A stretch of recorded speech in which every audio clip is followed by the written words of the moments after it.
Yes. Right.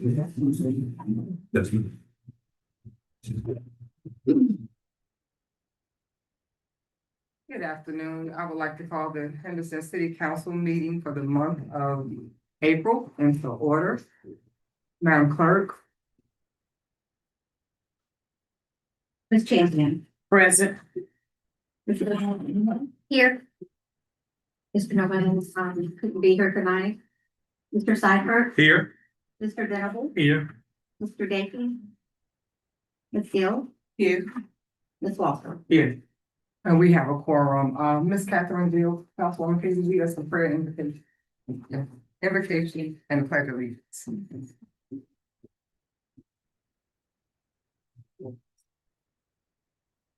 Let us pray. Father, it's in the matchless name of Jesus the Christ that we humbly come thanking you for this day, God. Father, we thank you for all the blessings that you have bestowed upon us, God. Father, we ask right now, God, that you be in the midst of this meeting, God. Bless our minds and hearts, God, that we will be receptive and hear what you're speaking to us, God, that we will do what's pleasing and what's best for our citizens. Father, bless each and every heart in the building. Father, help us to be all that you have called us to be. Do all the things that you have called us to do, and do it ungrudgingly, Lord. In Jesus' name we pray. Amen. Amen.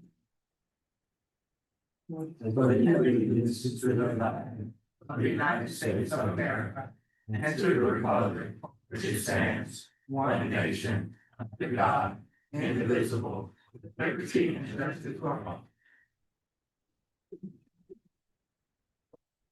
Thank you, Councilwoman Gill.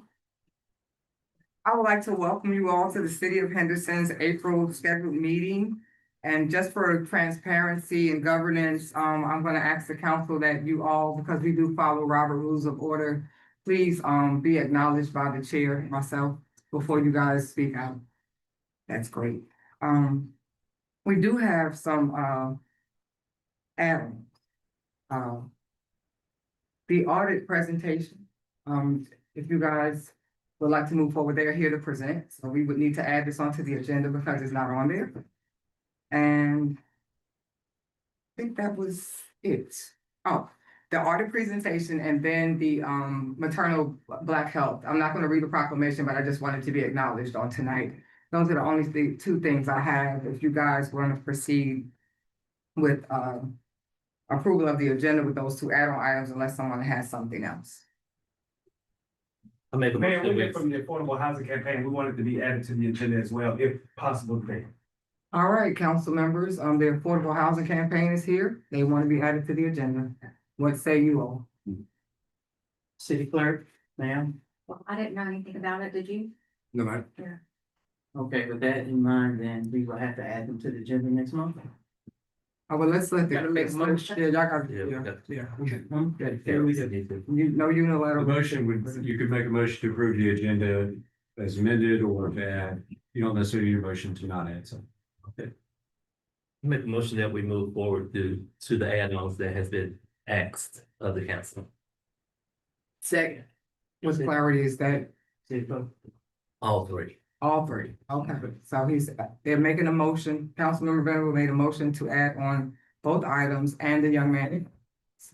And it's been seconded by Councilwoman Affordable Gill. housing. Madam Clerk? Or do you just want a consensus? If there's discussion.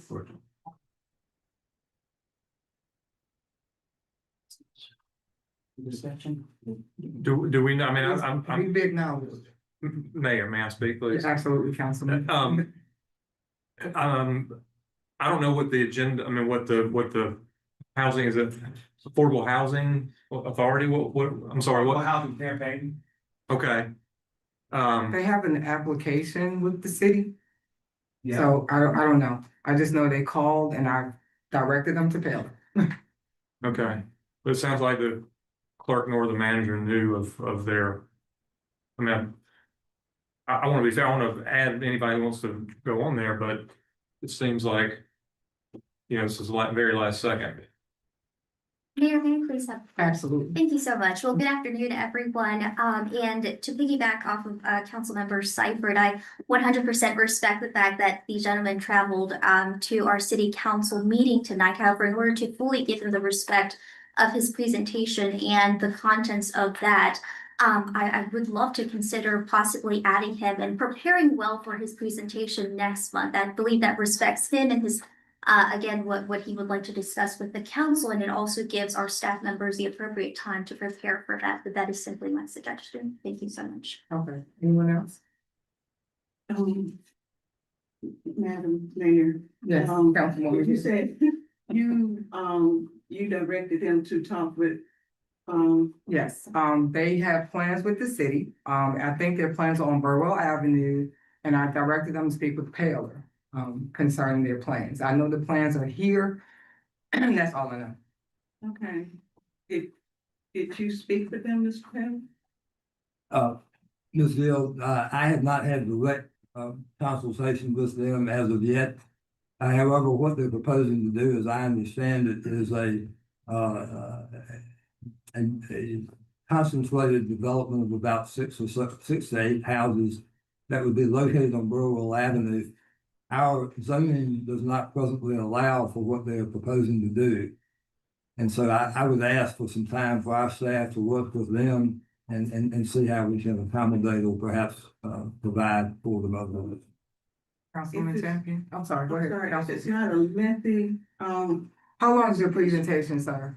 We could be brief, we could be 5 minutes. We could Okay. be 5 to 7 minutes. I will note there is a public comment period tonight, so there's the opportunity to speak there as well. Yeah. All right, Councilwoman Champion. I just feel like, I'm trying to feel for my words because I don't want nobody to get offended, even though I don't care. But I just feel like, when it come down to developers, we got pushed off last month for this month. And now we're being pushed off for this month for another developer into next month. So if the young man did come this far to try to present, I see no problem with it. He said he can do it in 5 minutes. Then maybe we need to get all of the developers here at our May meeting and let him speak while he's here. Okay, Mr. Parliamentary, do we need a vote? There's a motion on the floor to approve the agenda with all three items. Yes. Okay, Madam Clerk? Roll then. Yeah, I thought it was a consensus, but Yeah, it is, yeah, that's. but it sounds we divided. got- That's why I'm saying maybe we need a vote. We probably got time. Okay.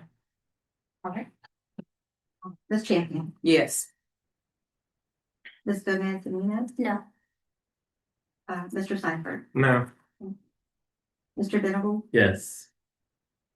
Ms. Gill, Yes. Ms. Walker. Yes. And the motion has passed. All right. Moving forward to.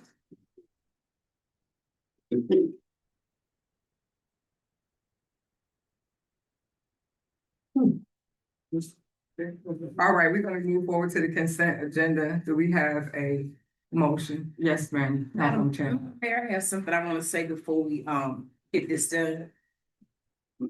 So on last month, there was a statement made about council members being confused. From time to time, our opinions are going to differ. I'm not gonna always agree with what you all say, and I don't expect you all to agree with what I say. However, I just wanted to make it noted that, when it came time to, decide on whether or not to use the building on Young Street, I made an informed decision, not a confused decision. Councilwoman, can we hold that to the end of the meeting so we could get the business at hand moving forward? We're gonna pass this, right? That's why I'm speaking on it now. Oh, all right, you're speaking on the consent agenda item. Yes. Thank you. So I just think in the future, instead of using the word confused, just let it be known that we have our own opinion. And that's all I got to say. Thank you. All right. Do we have a consensus for the consent agenda? Yes. Yes. Yes. Thank you, Madam Clerk. Yeah, I need to call the Call the roll, roll. yeah. Yeah, Call the roll. Thank you. thanks, sorry. Ms. Champion, Yes. Ms. Gomez, Yes.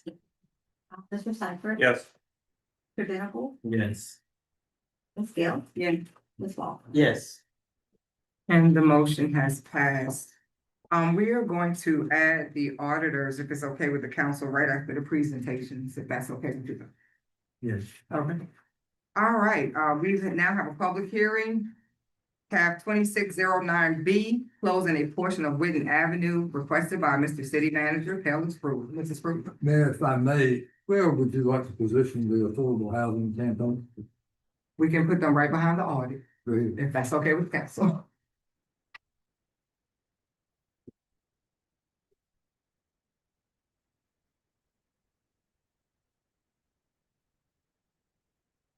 Mayor, the Whitten Avenue is this particular segment of it is a leftover from when NC 39 was pushed all the way through I-85.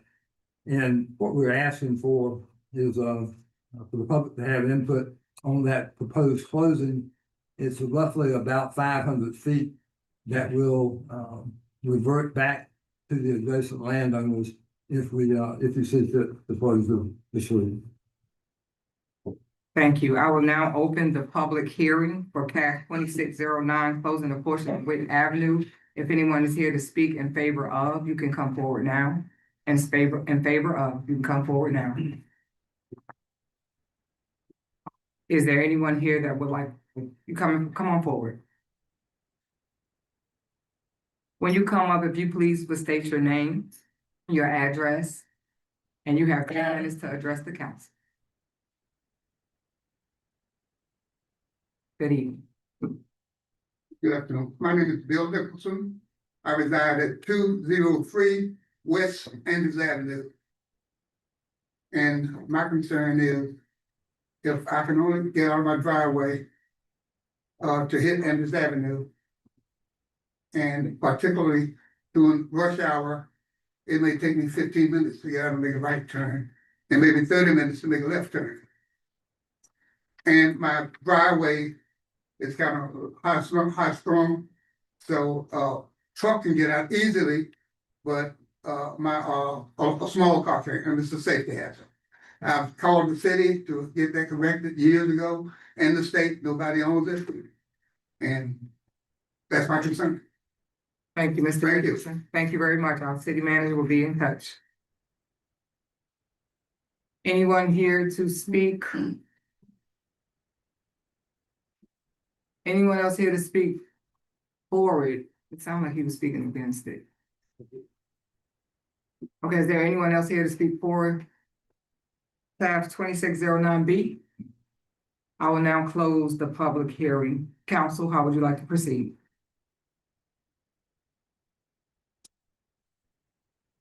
Mayor, Yes. this particular one is just for a public hearing. We'll be bringing the actual resolution to close it to you next month. And this will also give us an opportunity to speak with the. Mr. Nicholson. Just. Awesome. All right, thank you. That's right. All right, moving forward to proclamations. We have several proclamations. I am not going to read the proclamation itself, but I will acknowledge that the city is observing Child Abuse Prevention Month, Second Chance Month, Small Business Week, Autism Acceptance Month, Sexual Assault Awareness and Prevention Month, Earth Day, and Arab American Heritage, along with what I mentioned earlier, Black Maternal Health. Is Ms. Wilkinson here, Sandra Wilkinson?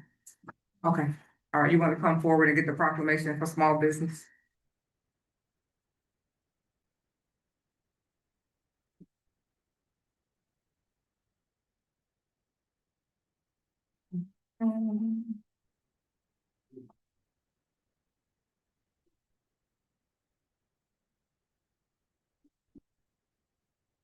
So this is actually in May. It's May the 3rd through the 9th, and Mrs. Wilkinson requested it early, so I'll just bring it around. But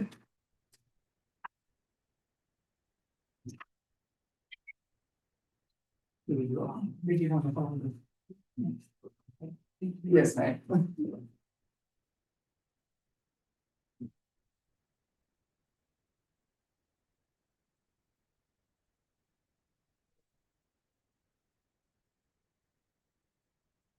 Okay.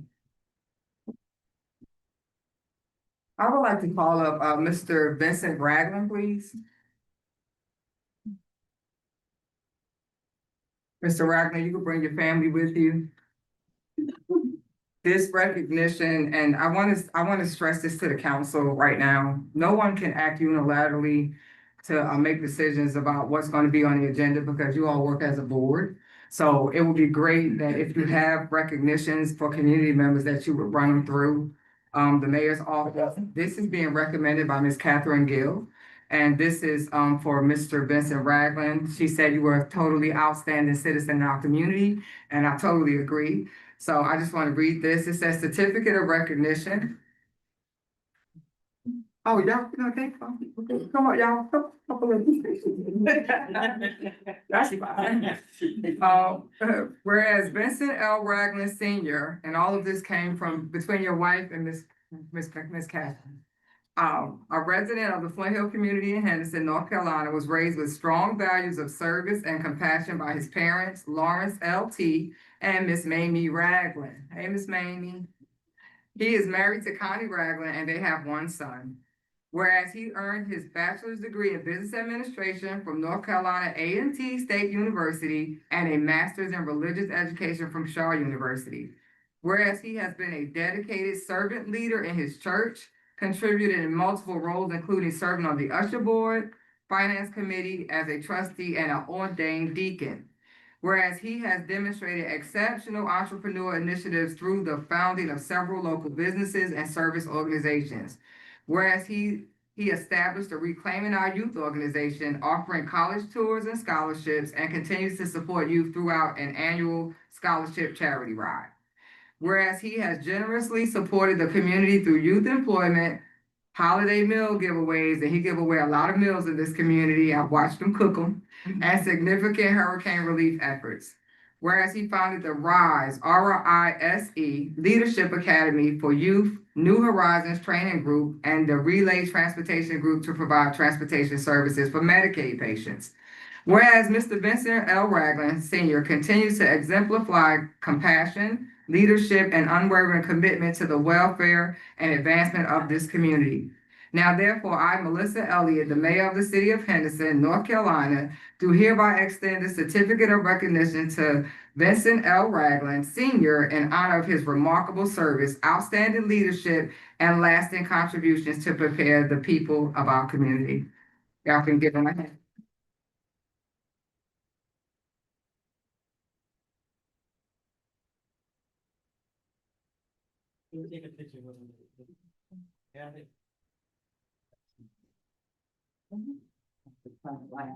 Just Catherine going, oh no, oh no. Oh, get on top of it.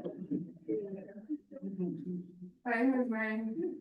That's my friend. She made the best sweet potato pie. Wait, but we can't see what tree. Y'all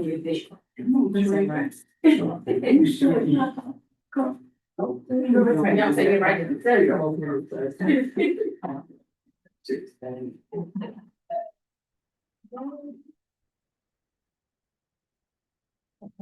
Thank you, and congratulations again.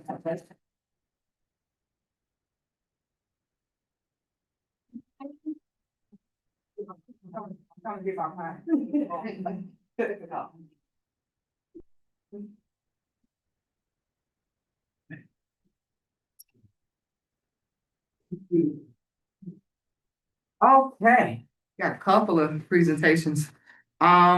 I would like to call up the Vance County High School Student Council. Y'all please come forward.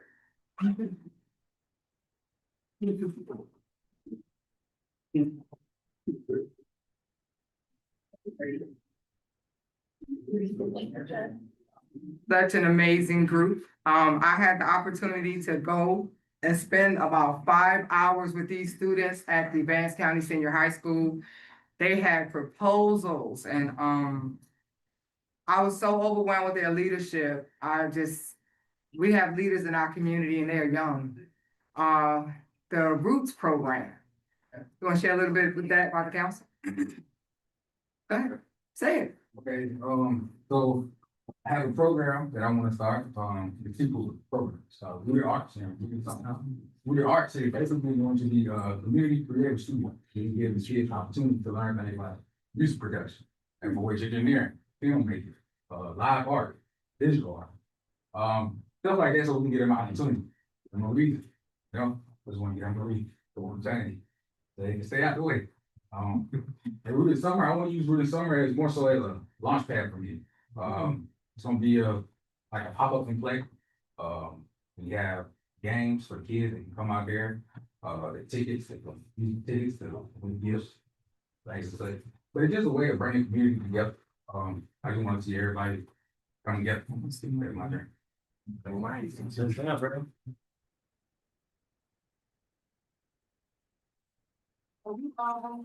Just heard from Mr. Jaden Sam. Mr. Jaden Sam was very adamant about his program, connected him with Parks and Recreation, and I believe he will be employed with the Park and Play with our community, our city this year. So thank you, Mr. Jaden.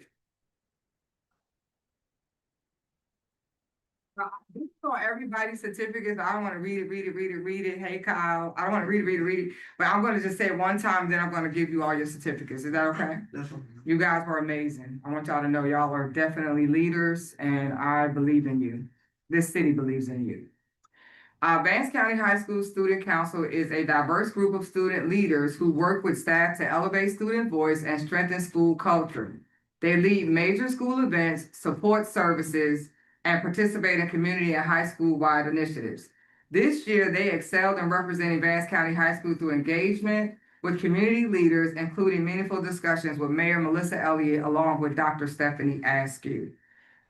I want to get this right because there are several of you guys that are presidents and all that. Tracy, you gave me that sheet.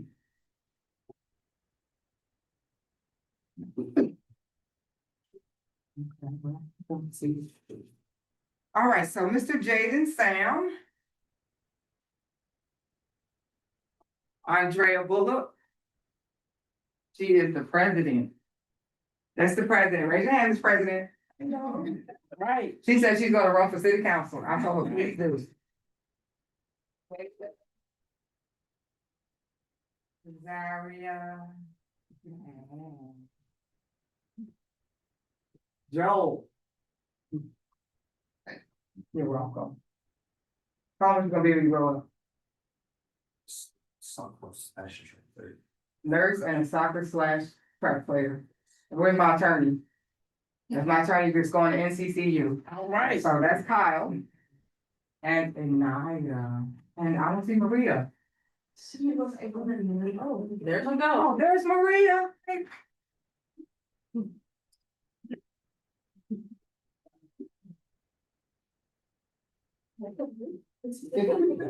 Hola.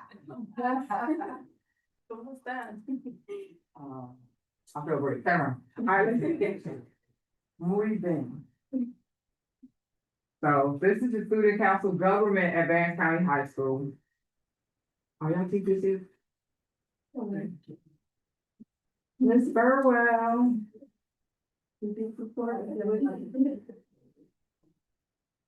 Thank you for supporting them. God bless you all. All right.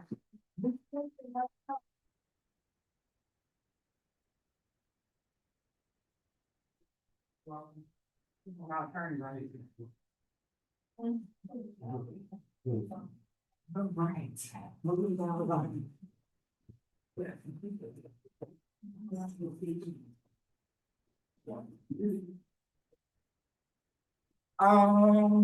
All right, we have an Andreas Limas, I believe that's Councilwoman Walker. Oh, yes.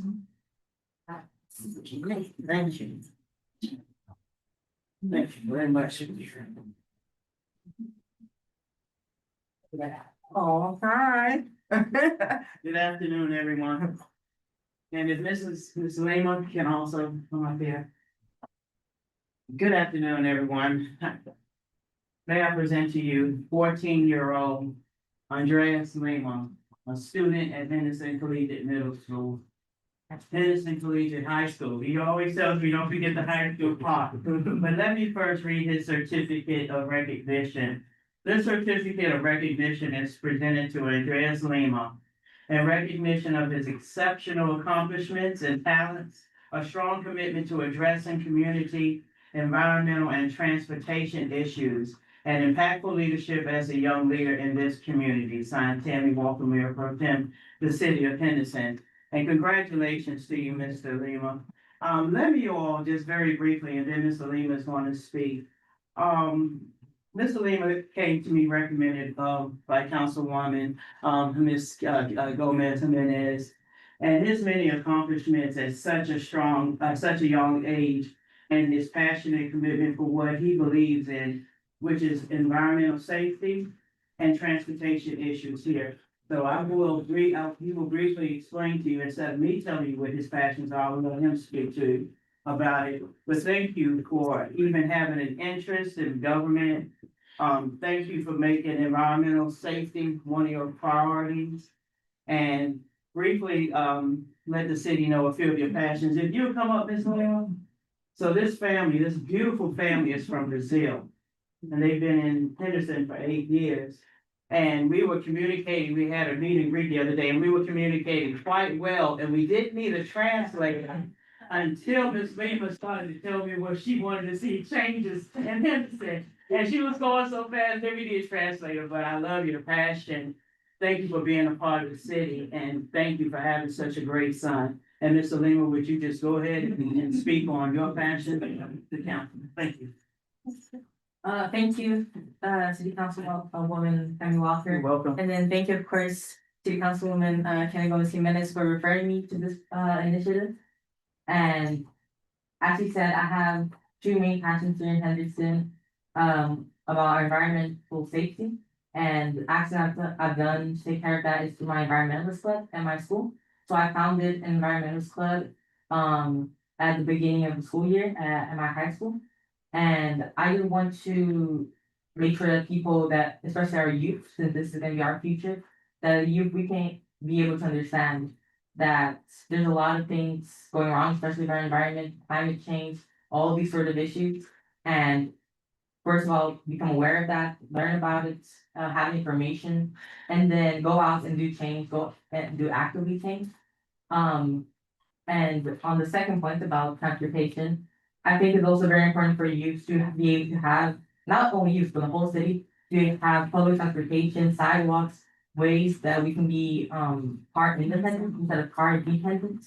And today was a really good example of this as well. With I had two tennis games I had earlier today, and it was kind of a mess trying to be able to get here. Fortunately, my mom was able to get us here, get everything done in time.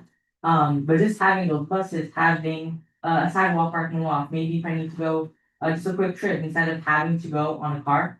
Because a lot of us young people, we don't have a license, or if we have a license, we don't have access to a car.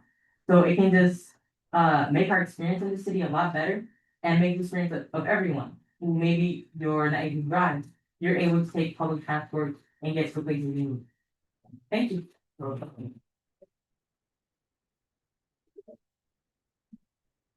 And Andreas is our April student and local government spotlight, and thank you so much. Grab a few pictures and we'll be out of y'all way for next month. Okay, I need to, you think it's unilateral, but it's not allowed. I think it's great, but every time it's good. Thank you again, Andreas.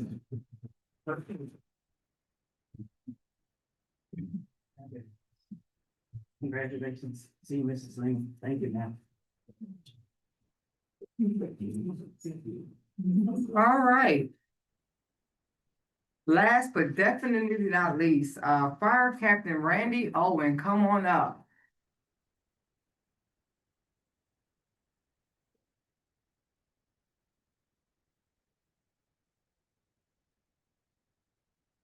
Yeah, I'd like Tim Twisdale, Fire Chief, to introduce. Absolutely. Mayor and council, thank you for giving me the opportunity to speak a little bit about Captain Owen and what he does for our city and the citizens at large. Captain Owen, and he and his family come from a long history of public service. He's been serving our city since the eighties, since before most of my firemen back here in the back row were even born. He is no stranger to public safety. He spent 10 years with us at the fire department early on in his career. Then became the director of EMS and fire services at Vance Granville Community College for several years until he retired and decided that he still wanted to serve the public in the capacity that would help. But he came to us thankfully, and accepted a job doing fire inspections for us, which, is not always the most well-liked position. Right. But Captain Owen has the people skills and the, knowledge and background necessary to be able to communicate with anybody, no matter what's going on. So we tackle things together. He's very proactive with his duties. He's humble, honest, and gives the citizens the information that they need to make educated decisions on how to run a business effectively and safely for the rest of the public and for us as responders. So, it's very happy to be able to present this award to Randy and family. You guys come up too, please.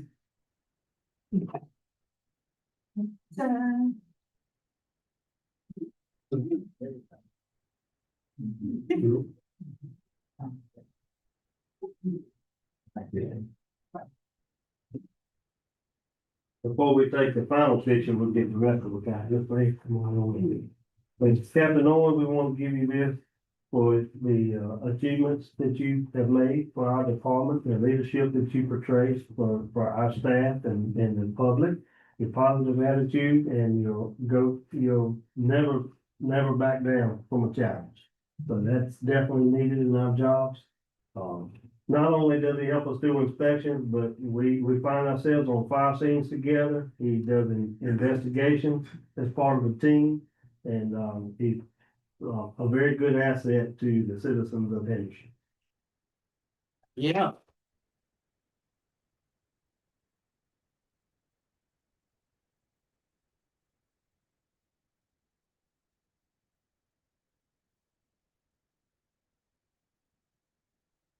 All right, y'all come on up. Congratulations. Be more welcome.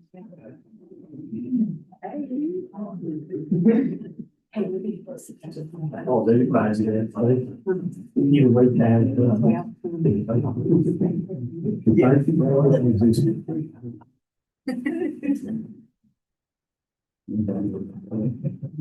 Guys, we have an emergency right now. There's been mass evacuation.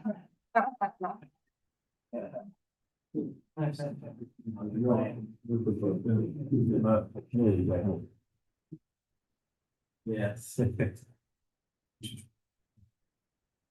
You guys ever wonder who calculates the numbers of how many people can be in a building? It's this guy. Make sure we're not over capacity. Thank you.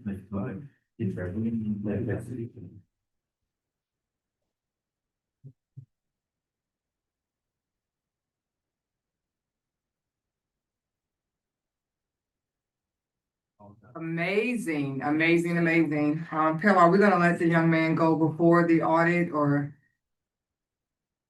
He said he needs 5 minutes. Yes, ma'am, I think that was good, yeah. Okay, come on up, Mr. Rivers.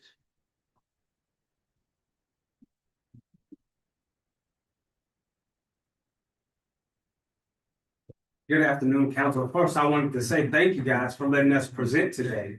And even though I only have 5 minutes, it's appropriate because I come from the tutelage of Mrs. Andrea Harris. Actually, I got my start in the business by the Institute of Minority Economic Development. So I wanted to, even before I introduce myself, maybe let's join ourselves in a 5-second moment of silence just to show honor for the late great Andrea Harris.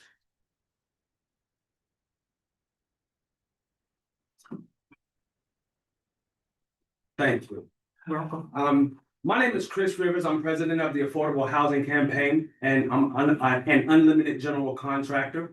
I'm here today to petition the board's approval for our project and a small lot exception of 2,000 square foot per lot. This would allow us to help more citizens of this community by providing our affordable housing campaign. Over the course of this presentation, what I hope to show you is how our project is tantamount and actually a part of the solution to the national affordable housing crisis. Currently in your county, the average cost for a home is $225,000, roughly starting at a low of only $173,000. The median income of your county is only $24,000, between $24,000 and $41,000, rendering so many people ineligible to even be able to make an offer on a property. The national affordable housing crisis is not just a crisis of homelessness, but it's also one of hopelessness. Because when people don't have the ability to even see themselves acquiring a home or stepping up, then they clearly will not be as motivated to earn and to make decisions, as our esteemed young people have shown us that the ambition is there, but they still need a possibility. What we've done in our project is bring forth this possibility. Our units are between 17 to 44% less than what is currently available. So no matter what it is that is currently available in your county, if we're able to do this project and do 8 units as opposed to only the 3 that we qualify for, we'll be able to price our units even more closer to that 44% below what is currently available, rendering so many people an opportunity. Well, not even so many, 8 in this situation. 8 families, 8 to 16 families should these be designated as rentals to be able to achieve the goal of home ownership. What we're requesting today is simply the approval of our permit and the approval of that exception to do 8 units as opposed to 3. Here is our site plans, and from a building perspective, it does meet all requirements in terms of impervious surface that is required for water and drainage, and we've made a provision to be able to execute the project without any additional funding from the city. But most importantly, what I wanted to highlight about our project is the economic impact that our project would have in this community.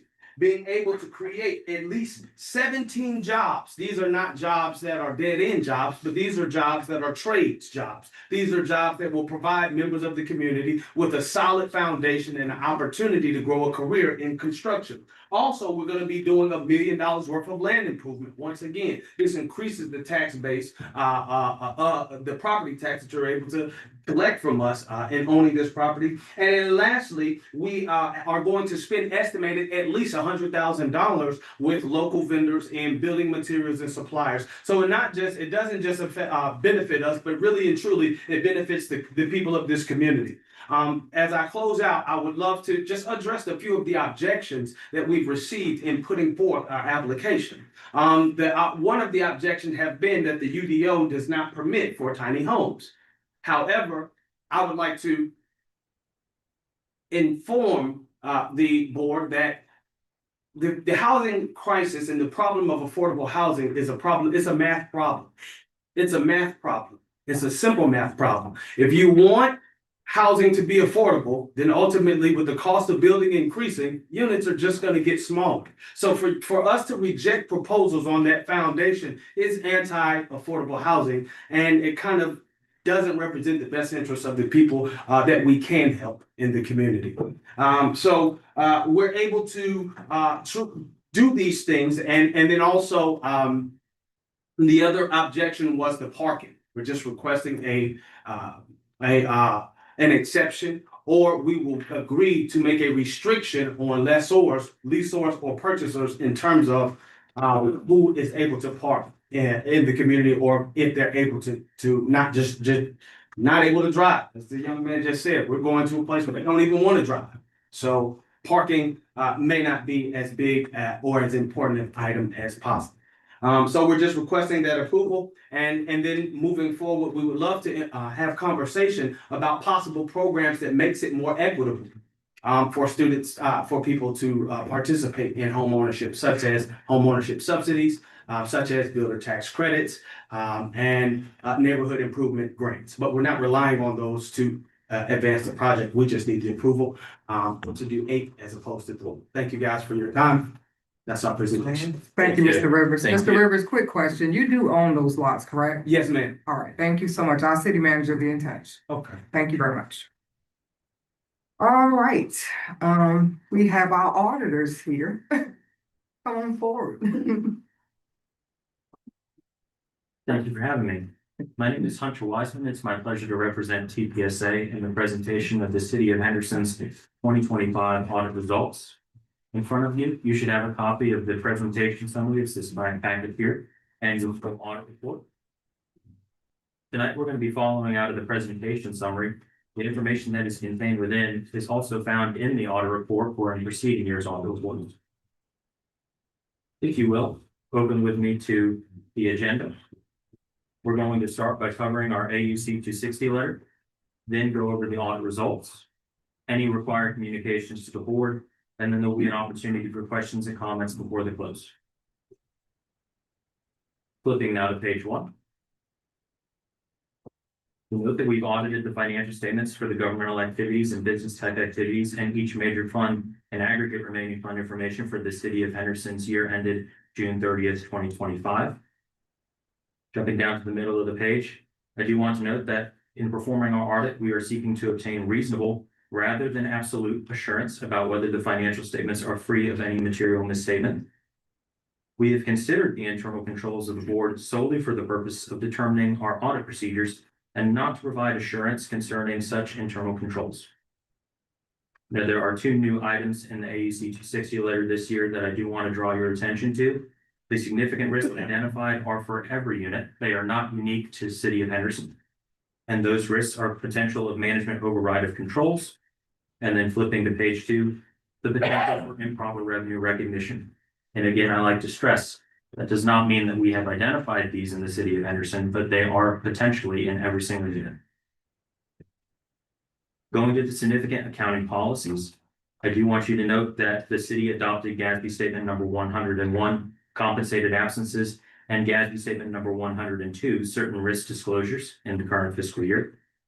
And that we noted no transactions which were entered into by the City of Henderson during the year for which there was a lack of authoritative guidance or consensus.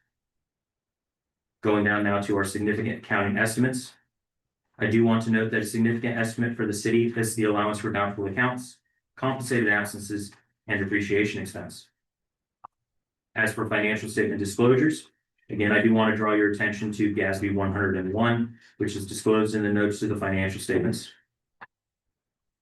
We are pleased to report that there were no significant difficulties in dealing with management in the performance and completion of our audit, and that we are not aware of any uncorrected material misstatements in the financial statements, as well as no disagreements with management.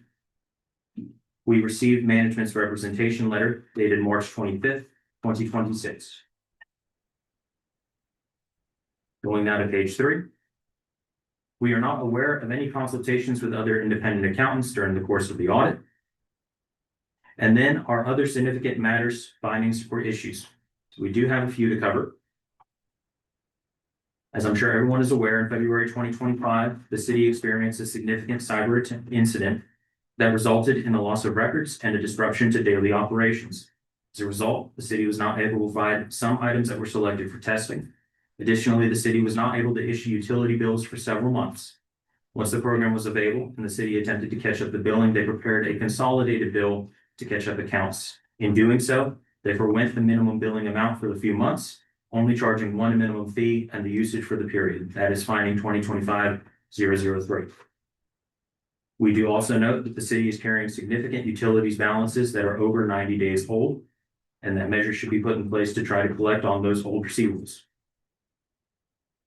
During our review, it was noted that several accounts were not reconciled to the subsidiary ledger and project reimbursements had not been requested timely. This had been compounded by the cyber incident that the city suffered. We noted that in finding 2025-002.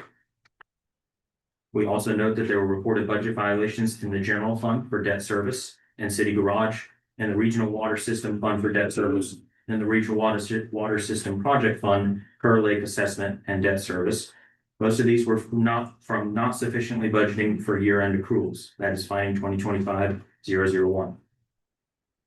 Lastly, the audit was completed approximately 1 month after the required due date of February 12th, 2026. The city experienced various delays due to the items mentioned above, and additional time was required to gather necessary information surrounding various grants and debt agreements. That is finding 2025-004. Question. Yes, ma'am. The city reported budget violations in general fund, debt service, city garage, regional water system fund, debt service, and regional water system project fund, Carl Lake assessment, and debt service. Does that have anything to do with the cyber attack, or that's just violations?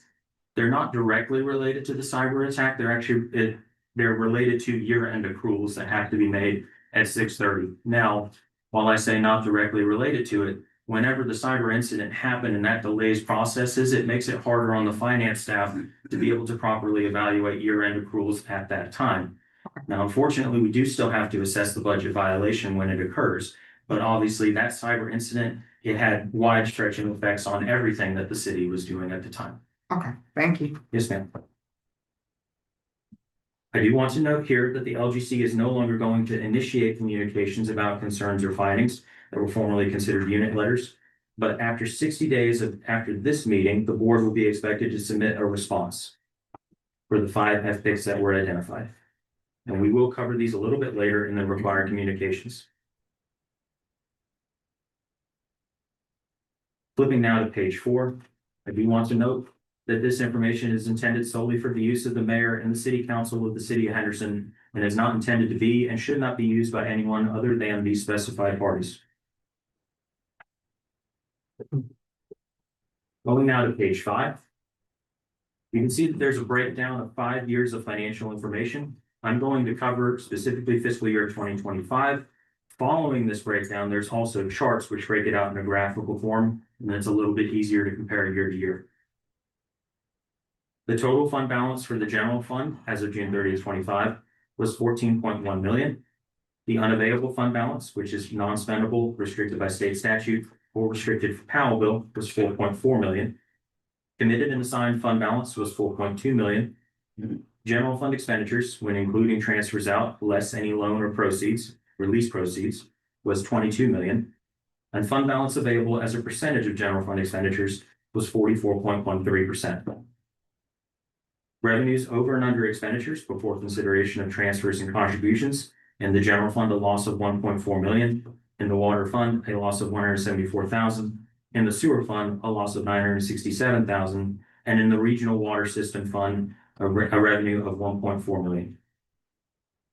Depreciation and amortization expense for the water fund was 516,000. The sewer fund, 1.6 million. And the regional water system fund, 546,000. Cash versus accumulated for utility funds. Total fixed assets were 208.8 million. Accumulated depreciation of 55 million and cash of 44.7 million. Cash versus fund balance. Cash in the general fund was 12.4 million. In the water fund was 10.1 million. In the sewer fund, 9.4 million. In the regional water system fund, 25.1 million. And in all other governmental funds, 1 million. Fund balance in the general fund was 14.2 million. Net position in the water fund was 25.6 million. In the sewer fund, 38.1 million. And in the regional water system fund, 68.8 million. Fund balance for all other governmental funds was 602,000. The property tax rate was 0.65, with a collection percentage of 95.99%. And when excluding motor vehicles, a collection percentage of 95.63%. The total property valuation was 1,473 million, and a total levy amount of 9.6 million. Going now to page 6. Debt analysis, when excluding compensated absences, OPEB, and other net pension liabilities. For the governmental funds, leases and subitas were 123,000. For installment purchases, 3.4 million. And for business type installment purchases, 42.5 million. For revenue bonds, 14.3 million. For a total debt outstanding of 60.4 million. As for a breakdown of general fund revenues, total revenues were 21.4 million. The largest sources of revenue coming from ad valorem taxes, intergovernmental revenues, and sales and services. As for a breakdown of general fund expenditures, total expenditures were 22.8 million, the largest of which were public safety, general government, transportation and other, and recreation and parks. We do want to note that there was a change in the calculation for fund balance available, which is shown on page 5, starting in fiscal year 2022, that factors in Powell bill of expenditures.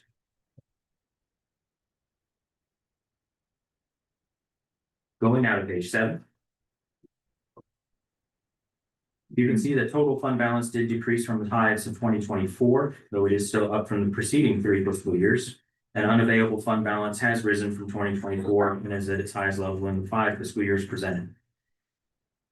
As an analysis of fund balance available, Henderson's percentage of general fund expenditures was 44.13%. That is a dip from 57.42% in the previous year, and it does trail the group weighted average percentage of 57.69%. I do want to note that 2025 group weighted average will always be a year trailing. The state uses the audit reports that we prepare and other auditors in the state and compiles them and then provides that group weighted average. Going now to page 8. As an analysis of cash and fund balance available at June 30th, 2025, you can see that the largest portions of cash were held in the Regional Water System Fund, in the General Fund, and in the Water and Sewer Funds. And as would be expected, fund balances are also pretty much aligned. Regional Water System Fund is the largest, followed by the Sewer Fund, the Water Fund, and then the General Fund.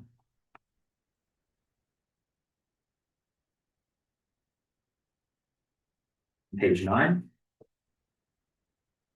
You can see that Henderson's collection percentage did drop in fiscal year 2025 from 97.26% to 95.99%. It's still a healthy collection percentage, though it does trail the group weighted average of 99.5%. Debt analysis shows a breakdown of business type debt versus governmental debt, the largest portion obviously belonging to business type debt. And I do want to note that the largest portion of that debt within the business type entities is related to the regional water sewer system and the water treatment plant debt. On page 10, as the breakdown of general fund revenues, the largest portion of revenue comes from ad valorem taxes at 44.23%, followed by intergovernmental revenues at 29.86%, and sales and services at 19.96%. Let's break down the general fund expenditures, the largest portion of which belongs to public safety at 49.44%, general government at 10.119%, transportation and other at 9.96%, and recreation and parks at 9.14%. On page 11, we cover our additional required communications. Now, much of this information I've already presented in the AUC 260 letter, but I do want to draw your attention to again at the top that you have 60 days after the presentation of these audit results to respond to the LGC. The finance staff would be aware of where they can upload the response once it's adopted by the board. The first financial performance indicator of concern that I want to draw your attention to is that the LGC identified that the general fund has more expenditures than revenues because of operational issues, and fund balance was appropriated to cover the loss. A continuation of this practice could result in a deterioration of the unit's fund balance available. The second FPIC relates to the water and sewer fund. Their formula subtracts operating expenses from operating revenues. Depreciation expense is not considered in the calculation, but debt principal and interest payments are included. A negative balance indicates that your rates are not covering your operating expenses and debt service payments. And then, as we covered earlier, the 4 findings: finding 2025-001 for the legal budget ordinance violation, finding 2025-002 for the reconciliation of records, finding 2025-003 for the cyber incident, and finding 2025-004 for the late audit submission. That concludes the presentation summary. Are there any questions?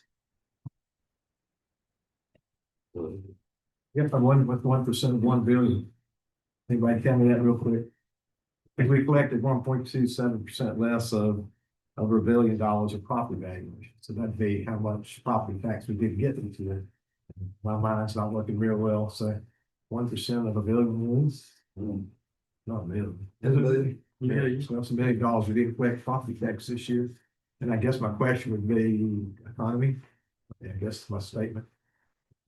If I'm not mistaken, the city utilizes the county for the collection of property taxes. When they pay their tax bill, they're also paying their county tax bill. So it would be something that you could potentially take to the tax administrator at the county, ask about their collection processes, if there's any updates that they need to do on their end to make sure that they're collecting that more efficiently on behalf of the city.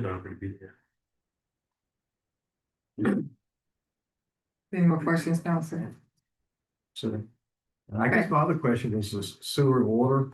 I was trying to figure, I guess it's page 5, and we talked about revenues over and under expenditures. And obviously water fund and sewer fund were about $1 million under. Is that due to, I guess, our problems with the hacking and the other collect water and sewer? And I would think that certainly a portion of that could be due to the cyber incident. As we noted in the finding, I think it's finding 2025-003 as well, that as a result of the cyber incident, the city was forced to forego some of the utility billings that it would typically collect throughout the year. And in its place, charge just a minimum fee for the usage across the board. So I would see that that would have an impact to the revenues for both of those funds. talked about staffing, about how we like to let some of those overdue things. Then if all the same, that's stuff. Thank you. Yes, sir. Thank you very much. Yes, ma'am. Thank you. Thank you all and have a good night. You too. Thank you so much. All right. Gary, you wasn't here when we asked that you need to know it, but by the chair before you speak, you weren't here. Just wanted to bring it back on, because we already on the Robert's. Glad to hear the audit. Yeah, thank you. All right, new business. Tab 26, we have no one to speak on comment period for agenda items, but we do have some people for non-agenda. Mayor, So, I'm sorry, we have the stormwater presentation. oh, stormwater. Yeah, part Is that on the bill? Mine's just breaking page on stormwater asset inventory cap 5-6. Oh, sorry. Okay, stormwater. Well.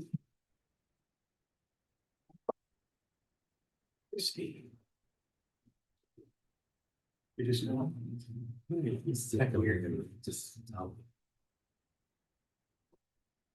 Mayor, council, Good evening. we've got Grady in here this evening, Alex and Sujit, if y'all will come on up. They're gonna talk a little bit about our asset inventory for our stormwater that they're working on. We are getting near the end. Right. So they're gonna go over this, what they found and some things that we're gonna be able to do from that. I'll let y'all have it. Thank you, Christie. Good evening, Madam Mayor, council evening. members, Good and evening. members of the staff and the city. You might remember, we talked about stormwater at length in January.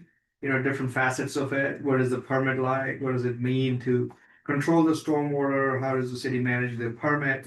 And one of the things we had talked about was a grant-funded project from the North Carolina Department of Environmental Quality that was looking at problem areas, right? And I had left you with that we were coming back in April with some of those findings. So here we are. Next slide, please. So we're going to focus on that project itself today and its findings. The objectives of that project were to, one, supplement the existing stormwater inventory. And we looked at some of that in my previous presentation in January. How much did the city have? It wasn't fully captured, and then some of the connections were missing. So we took an attempt to make that inventory better, and then also do a condition assessment. What are those stormwater assets like? Are they in a good shape or in a bad shape, right?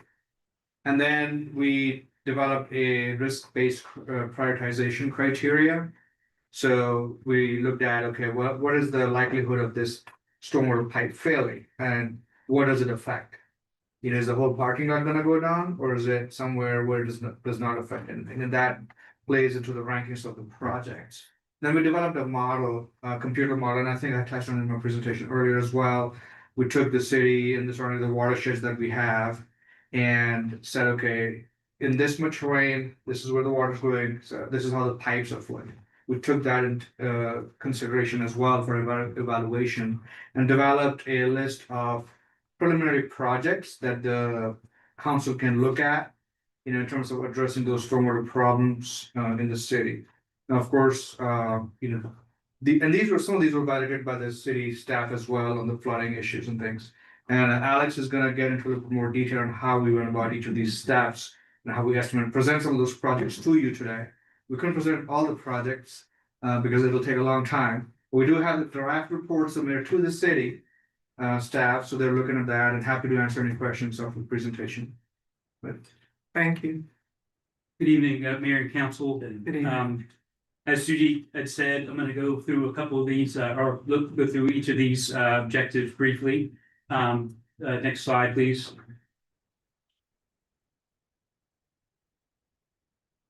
Yeah, so the collection of additional attribute data, which was at objective 1 for assets, was geared towards supporting the risk assessment and the development of the H&H model. And this graphic sort of summarizes the different types of data that we were collecting for these 5 main asset types.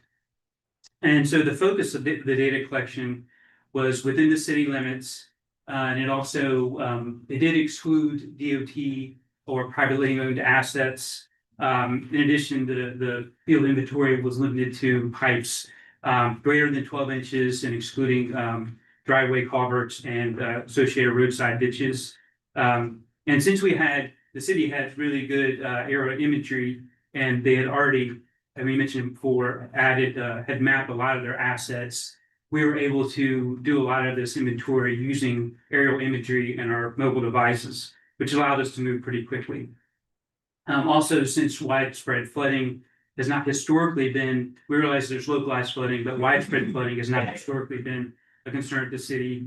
It was deemed that precise elevations were also not needed, so we were able to not have to use GPS devices, and we could move quickly and focus on those the critical assets that we're gathering data for.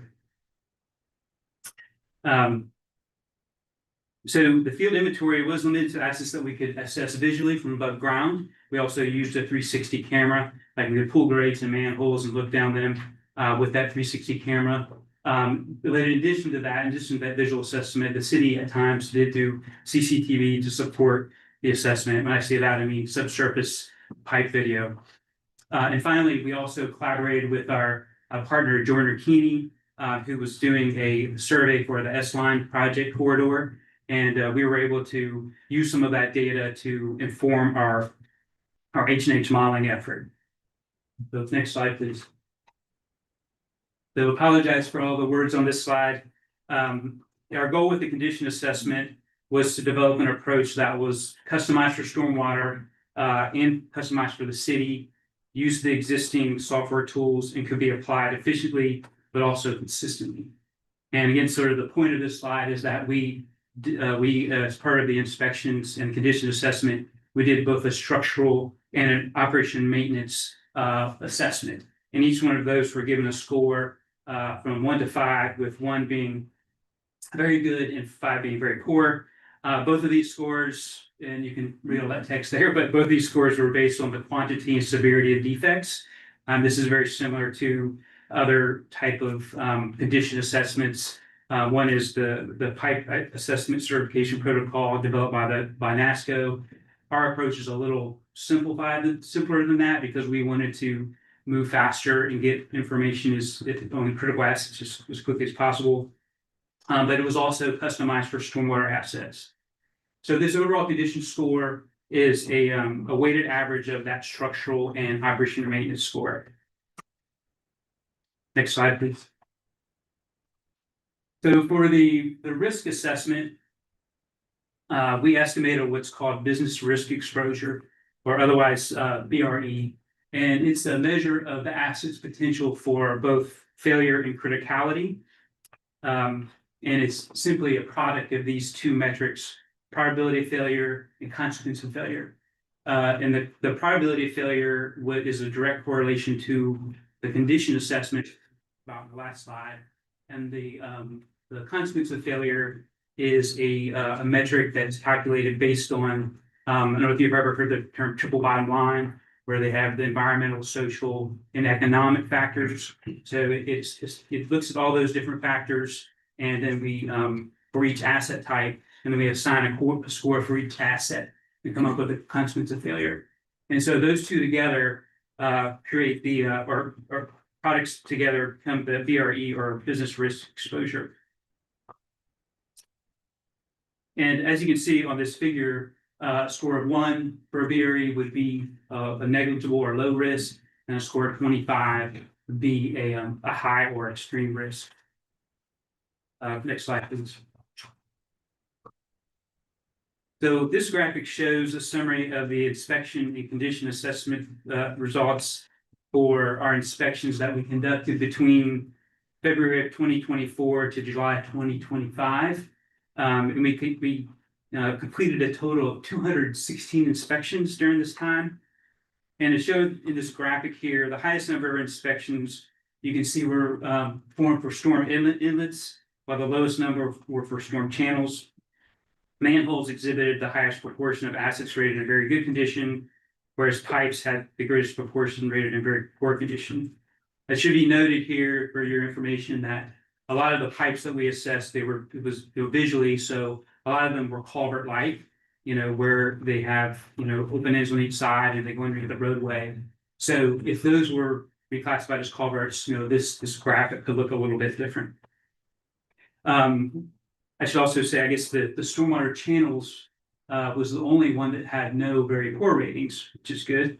And I also mentioned in our report, there are maps that are distributed. I think maybe Suji maybe have talked about that last time, but there's maps in this report that show these condition ratings, how they're distributed across the city. Next slide, please. So these graphs show a summary of the BRE scores for each of the 5 asset types. As shown, the BRE scores for most of the asset types fall in the low risk category, sort of those green shaded areas. A subset of inlet and manhole assets have elevated scores, and culvert and pipe assets account for the greatest number with the higher risk categories. But overall, we felt like these current BRE results were useful, enabling to prioritize assets for repair. Next slide, please. So following the completion of the stormwater inventory and condition assessment, we developed a citywide existing condition, hydrologic and hydraulic model. And this model was developed using a program called PC Swim. And there are 3 main watersheds in this model, or drainage areas. There's the Ruin and Redbud Creek and Sandy Creek, which both flow to the Tarpam River Basin, and then there's Nutbush Creek, another main drainage area that flows to the Roanoke River. And Henderson's kind of unique in this aspect, where you're right on the ridge here, so which is a neat aspect. And the whole drainage area for the model was 16,000 acres. And you can see the yellow shaded areas, it was the city limits there. Next slide, please. So this slide shows the whole modeling network, and it consists of subcatchments, junctions, pipes, and open channels. And sort of one thing to note here is the subcatchments, there's 776 of them. And those are just drainage areas. And so they average around 3.1 acres in this model. But you'll notice that the subcatchments that are the little red lines they're much tighter and smaller within the city limits. So that's where we're doing all the analysis. That's where we want to get the information. And she also mentioned that there were some assumptions made in the model for overcoming some of the unknown assets or assets owned by others beside the city. Next slide, please. So the model was calibrated using time series stage data collected by the city engineering staff on Red Bud Creek at Cameron Drive. There were, and it was collected for period January 2025 to July 2025. And we identified 6 precipitation events during that time period, which is exemplified there in the graph, that were used for calibration. We used 3 metrics that are known for standard practice for hydrologic modeling to assess the calibration. And we found that the scores for those, the calibration was between this from satisfactory to very good, which is definitely within the accepted hydrologic modeling standards. So what this tells us is that the model sort of gives us confidence that the model can be used as a screening level tool, like a planning tool. Next slide, please. And so the model results were consistent with the historical observations that widespread flooding does not generally occur within the city. However, the analysis does identify localized flooding potential in select areas. And this table shows an estimated number of catch basins and flooded road crossings. You can see that, again, like there's not a lot of flooded road crossings, which sort of supports what we were saying earlier about there not being widespread flooding in the city. And I should also mention too that I know the table is not very fun to look at, but we do have maps also similar to the asset condition assessments. We have maps in the report that show these structures spatially distributed and what their flooding potential is. And we also reviewed some of the localized flooding areas that were predicted by the model with the city engineering department staff. We were able to validate some of those results. Some examples of this were flooding observed along East Rock Spring Street, which we'll talk about in a minute again, and also at the intersection of Corbett Road and 2nd Street, and there's a couple others as well. So in some cases, the model was also very useful to support the identification of projects, which we'll discuss next. Next slide, please. So using the information developed from the study, we prepared a preliminary stormwater capital improvement plan, which is basically a list of proposed projects along with planning level cost estimates. So the first step was to identify the projects, and we did that based on again the assessment, condition assessment, and risk results, the BRE results, also the results of the hydrologic model, and then also input from the city staff. And so really it wasn't just one thing, you know, the identified project, it was a culmination of this information. And so once we had identified projects, we did prioritize them, and it was sort of a simple criteria, and this is also explained in the report, but where we prioritized those projects that had a flooding potential or a safety issue to the top, and then all the projects that were just identified based on condition were ranked by their BRE score.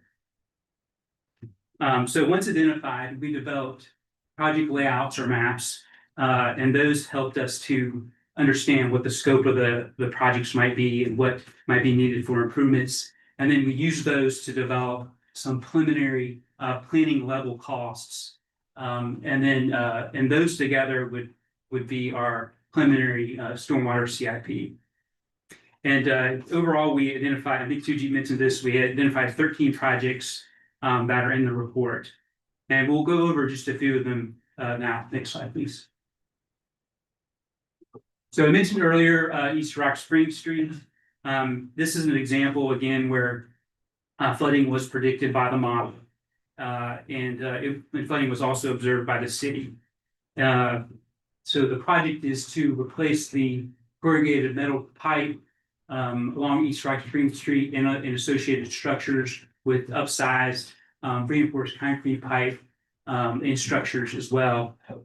And so the model was used also to estimate the size needed for the upgrade to the street as well. So while using the model, though, we also evaluated when you increase pipes upstream, there could be an increase in flow downstream. So we also use the model to assess downstream impacts here. And we realized that once we increased the pipe on Rocky Creek Street, the Highland Drive would need to be increased as well in order to not have downstream impacts. So we included that in the project. I didn't mention that the highest BRE score of the inlets on Rocky Creek Street was 10.30. And so we did prepare this, preliminary estimated replacement costs, and it came in around $1.7 million for this project. And this is the biggest project in terms of cost that we had, and of the 13 projects. Next slide, please. So this project involves a culvert replacement over Woodland Road, and this project, the deficiencies observed included major fractures along the culvert in the wing walls. And if you look closely, you can sort of see those in sort of in the middle of the photo. There was also erosion and undermining at different spots. You can sort of see that in the foreground. So we also, because of the size of the culvert, we recommended that also a structural evaluation be done to see if spot repairs be done or this full replacement is full replacement required. The BRE score was 16.55, which ends up being one of the highest scores of the assets we've looked at. And so for preliminary estimated replacement costs, we did assume replacement for this project, and that cost came up to be around $615,000. Next slide, please. So this project was a culvert replacement at Culver Boulevard. This was a 60-inch reinforced concrete pipe, and deficiencies noted here were fractured head wall, deteriorating wing walls, potential joint failure, and potential collapse around the utility box, and also downstream erosion. And I should have mentioned on the last slide as well, this project and the last one there's utilities, water and sewer utilities, so those would require either the minimum coordination, possibly relocation. The BRE score for this project was, for this pipe was 14.7. And the replacement cost was $237,000 estimated. Next slide, please. So this slide actually shows two projects that are along the same stream and in close proximity, and we just showed them on the same slide here. The project on John Street and Whitten Avenue involved replacement of two box culverts, one under each roadway. And this was an example of a project where the city had observed flooding at this intersection, and that was kind of drew us to this project. And because our model actually was not showing flooding here. And so once we dug into our inspection results a little bit, and we noticed that there was a blockage observed on John Street. So that's likely to be responsible for flooding here. But it's a good example of how these different avenues of information were used to develop projects. On Hamilton Street, which is on the right there, there's an existing 42-inch corrugated pipe that has a crushed inlet at the front, and also there's a sinkhole near the inlet as well. And it's proposed to be replaced with a 42-inch reinforced concrete pipe with two inlet structures. The highest BRE score for this group was 12.5, and that was for Hamilton Street culvert replacement, and the preliminary estimated combined replacement cost was $652,000. Next slide, please. These were just a few photos of those last couple projects. Over on the left, you can see the sinkhole at Hamilton Street, Whitten Avenue. There's the deteriorating head wall, and then this other picture, John Street. You can sort of see where the blockage is if you're looking at the pipe there. Next slide, please. So this project involved two culverts along the same drainage, one under Owen Street and one under Booth Street. Fractured and broken head walls were observed at these locations, along with collapsing embankments and bank erosion. Water and sewer conflicts will also be present here, and coordination would be needed. The BRE score, I believe it was Booth Street, was 12.5. And we're proposing to replace both of these pipes with concrete box culverts and head walls.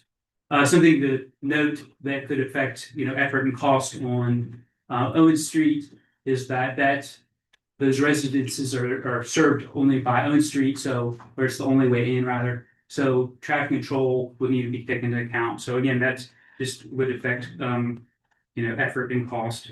And this project, combined replacement cost is $496,000. Next slide, please.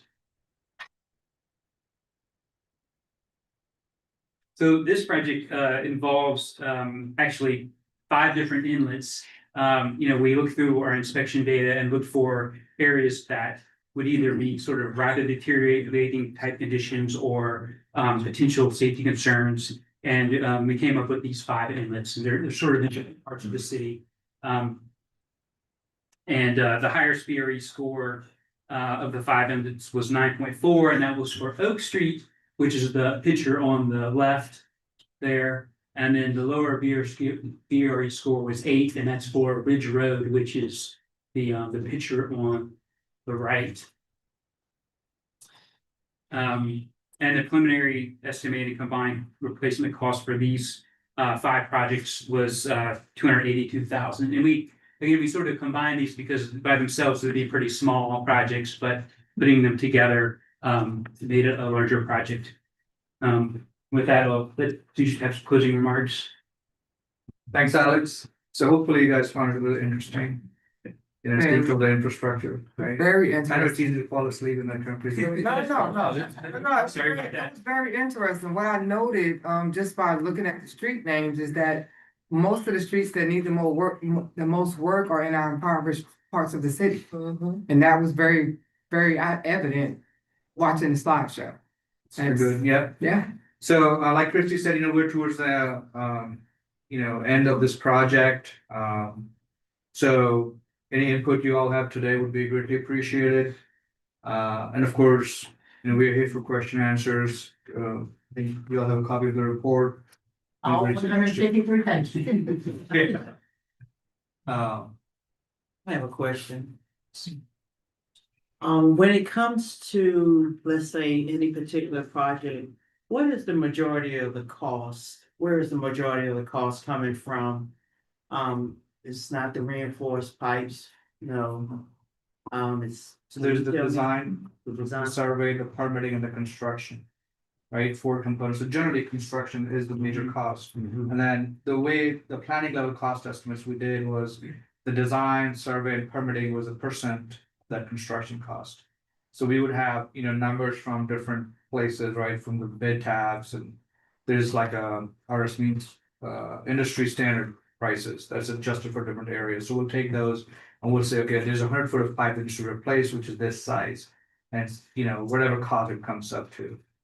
Let's say it's, for sake of simplicity, it's $1,000. Then it's $100,000. Then we say, okay, if it's 100,000, then X% is survey, X% is design, X% is permitting. Okay, thank you. And this also was phase 2 of the survey, the stormwater. Is it phase 2 or is it still? It's all included, all but this was the included. second end of it, Okay. once we got the inventory. And do you think we've identified the majority, all in the entire city? How much do you think we have left to at some point identify as well in the next coming years, you think? So I think the inventory is pretty good. Okay. I think it was already 90% was inventory. We corrected some and we added some. Are you talking about the inventory itself or the condition assessment part of it? Oh, just How bad are they? Just inventory. Yeah. Thank you. That's great. As the new systems come in place, we're adding it. And the newer ones are easy to track, right? Because now we have more tools in place. We understand that it needs to be documented. Some of the older pipes go undocumented. Where they're flowing, right? You don't know. We have to call. Thank you. So I have a question. Yes, ma'am. How do you determine? There's an area on Lawline Road that floods out pretty much every time it rains. It's right at North getting ready to go into the Food Line parking lot over there. So how do you determine how much belongs to the city and how much belong on private property? How much of the flooding? Mhm. Because I mean, Yeah, it's actually. It's at the curbing. And every time you get ready to go into that parking lot with a low car. You're pretty much up to the federal. yeah. So I think the way to do that analysis would be, we would look at our mile, right? We would be able to tell if what portion of the water is coming from the right of way. So we would draw a drainage area, let's say it's 10 acres. Okay, this is the pipe, it's just draining about 10 acres.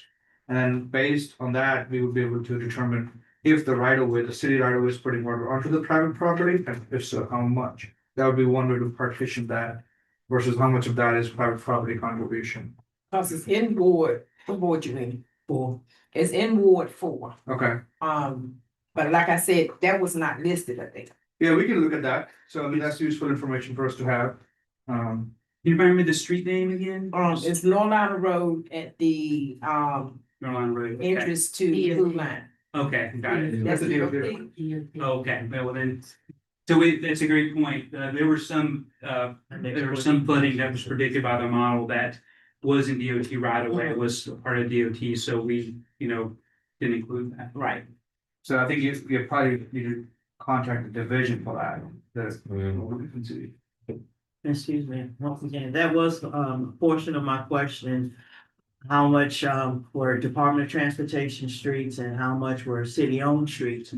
And how did that kind of play into the assessment and the difference that it makes? Could you just briefly? Yeah, we didn't think, so I think maybe the short answer is that we did not assess DOT assets. Okay. Yes, sir. That's great. Focus on city. Thank Thank you very much for your question. When you spoke about the Sandy Creek, is there I see we have the overflows there. Is there anything we can do about that? Cause we get charged for those overflows, correct? So that's on the sewer. This is the stormwater, Okay. which some of that we're taking care of the stormwater that's getting into the sewer lines with the Sandy Creek project. And that'll be something we'll bring back to y'all too. Thank you very much. Thank you. Y'all have a good evening. All right, yeah.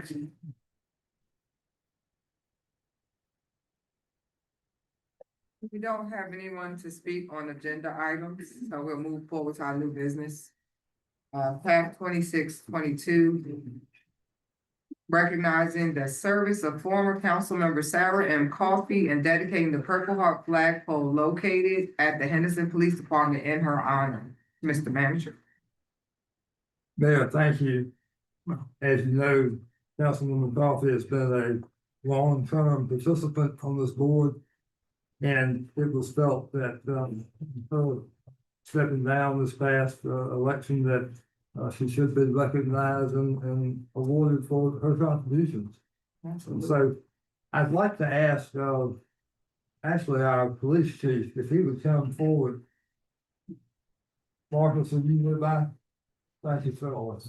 If you would step up to the podium and give us some brief background on the location of the chosen. Thank you. So as you knew, or as you know, or should know, that Sarah was instrumental in getting our city named a Purple Heart designated city. And she did that back in, I believe it was 2012 that she did it. And she took her own money and had a pole dedicated for that flag in front of the old municipal building, 110 Young Street, right?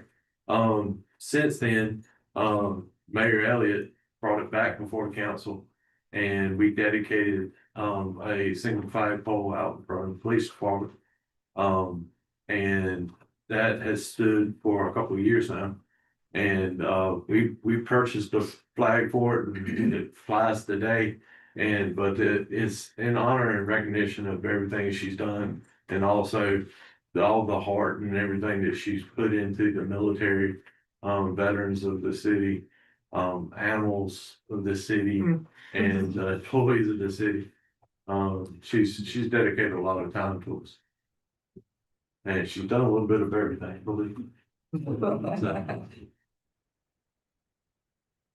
Thank you, Sue. And with that, Ms. Coffee, I wanted to ask if you would like to have any words, man.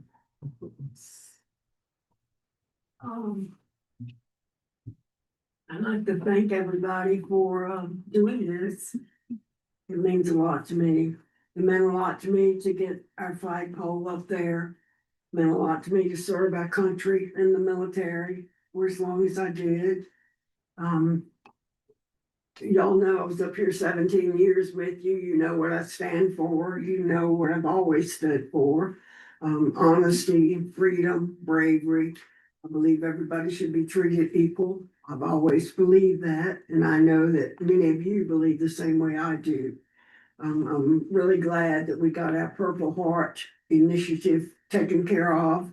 It's been needed for a long time. We have a lot of good people here in Henderson that served in the military. A lot of our good people lost their lives here in the military. And now when we get our monument erected, which is going to be done in July, we will have the names of all of the people here that has lost their lives in the military, serving our country. All of those names will be on that monument. And I'm a part of that, and I'm real proud to be a part of that. But I was also really proud to be a part of the city council. When I moved here 28 years ago and opened up my company, I couldn't believe I would ever be on the city council. I'm like, what's a city council? And I think when I got off of it last year, still, what's a city council? Because we do so many things, you never know, and people really never know. Just like listening to these gentlemen, some of this stuff is the most boring stuff you can listen to, but it is also the most necessary to keep a city going and growing. And so I just want to thank everybody for doing this for me. It's with great pride I accept it, and thank all of you. And I want all of you to please take care of our firemen, please take care of our police officers. They're the ones that help make our city strong. They're the ones that everybody goes to when they need something.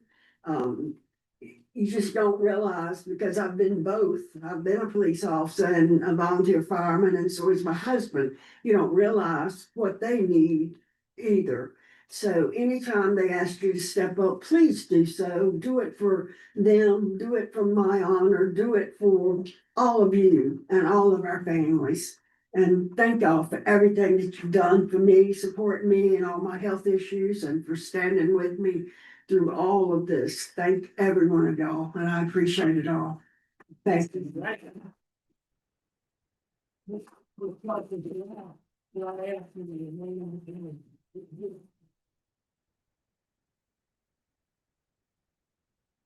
If you could remain here while the council takes a vote, please, ma'am.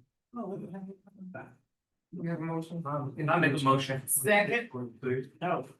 We have a motion by Councilmember Venable, and I think second by Councilman Davis.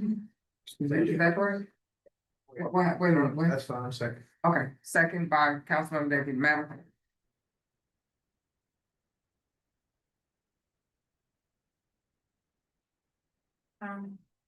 Ms. Gomez, yes. Mr. Seifert. Yes. Mr. Venable, Yes. Mr. Davies, Yes. Ms. Gill, Yes. Ms. Walker, Yes. Ms. Champion. I think about it. Yes. Yes. And the motion has passed. Thank you.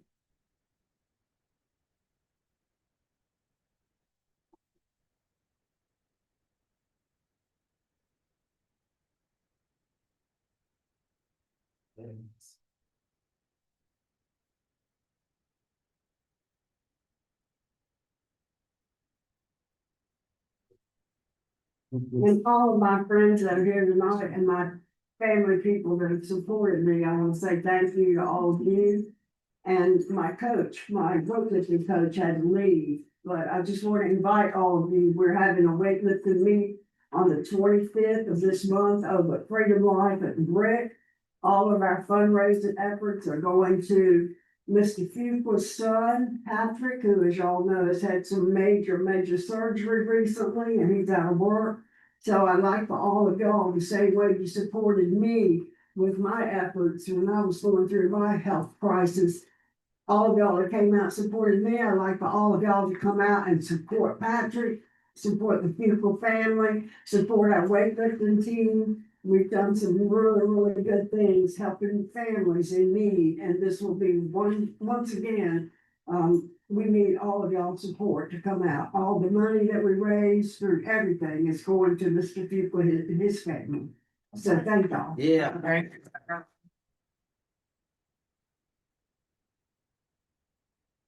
All right, moving forward to CAB 2619, removing former Assistant City Manager Pella Spruill and former Executive Assistant Tracy Kimbrell as Deputy City Clerk and providing for the appointment of Executive Assistant Randy Dukes. Mr. Manager? Mayor, thank you. This is some important housekeeping that we would like you to address. Just so that we can have some depth, if you will, for the city clerk's position in the event that we need a substitute hitter, if you will. And we appreciate we recommend approval and appreciate your considering this. Council? Recommend CAF 2619 for approval. A second. We have a recommendation on the floor by Councilman Dakey and seconded by Councilwoman Walker. Madam Clerk? Mr. Seifert, Yes. Mr. Bentley, Yes.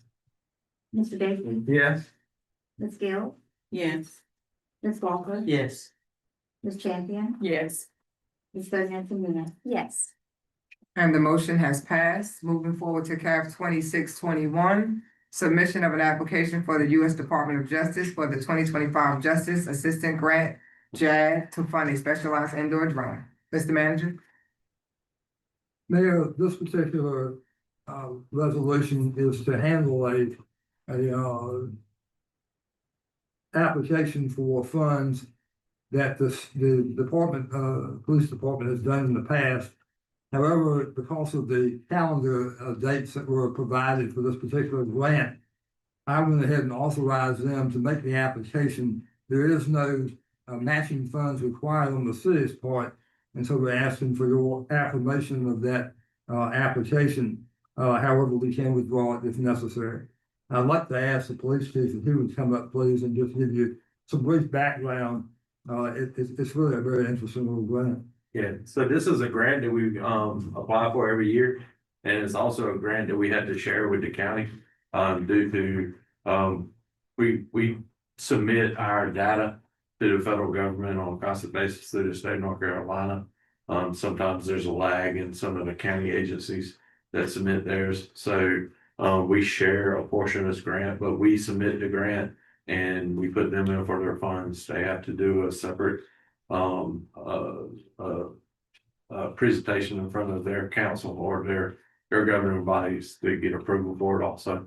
But we'll get the funds and we'll share it with the county when it comes in. But what we're after is a small drone that's able to go inside the school buildings, homes, hospital if we need it to, and be our eyes and the ears on what's going on before we can even get there. So drone technology is coming on board, probably faster than what we would like sometimes. But technology is here, so we need to accept it and move forward with it. But you know, the price on it got me a little bit, but we're stuck buying US drones now, which I don't have a problem with, but US drones are probably double the price of drones that we could get for them. So that's where we are. Question, Mayor. Absolutely. When do you expect to receive the funds? Is it this year sometime? Yes. They'll do an approval. With y'all's approval, we'll submit it. Everything's been submitted. With your approval, though, we'll send in that portion of the grant. We'll receive information on whether or not we've gotten the grant. Then we'll approach Joey about accepting the grant, and then draw down on it will probably be sometime this summer. Federal funding goes from October through September. So we're looking at getting that funding in before the summer.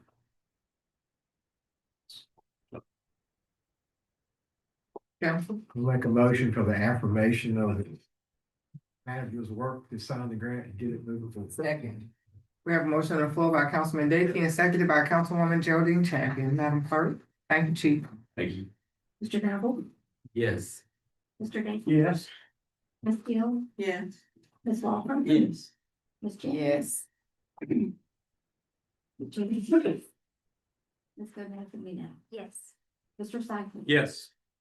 And the motion has passed. Thank you. Now we will move forward to public comment period on non-agenda items. So we have a couple of people that have signed up. So first, we would like to have Ms. Arnita Miles come forward.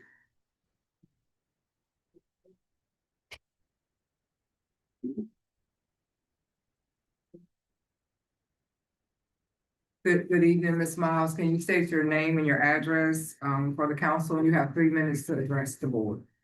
Yes, my name is Arnita Miles. My address is 431 South College Street. And in Henderson, North Carolina. And I have some very concerns over there where I live at in the Flint Hill community. It is so dark over there. None of the street lights are working.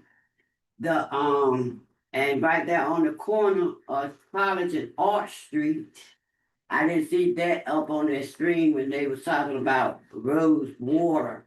And right there at that corner, it is water everywhere. Right there in front of my house where there's supposed to be a top over my water meter, it's no top, it's three planks. 3 planks. Matter of fact, I flagged down council member Venable one day coming through there and asked him to look at it. So there's no way they're reading my meter because it stays full of water all the time. They just guess it and just keep sending me bill high.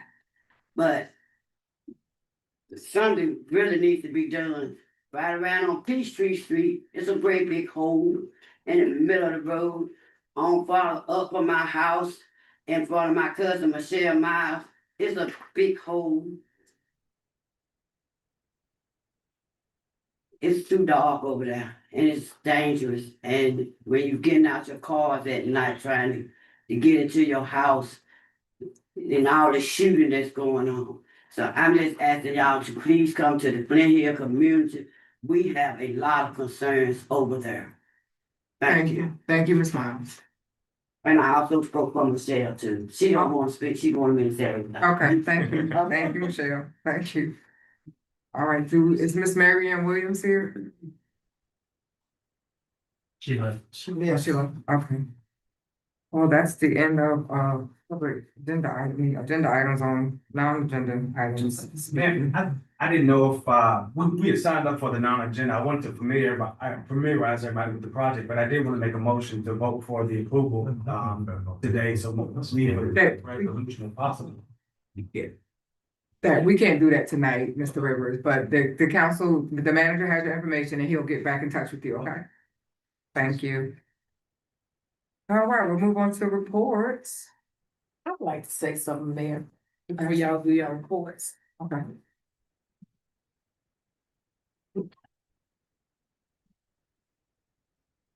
There's been constant talk about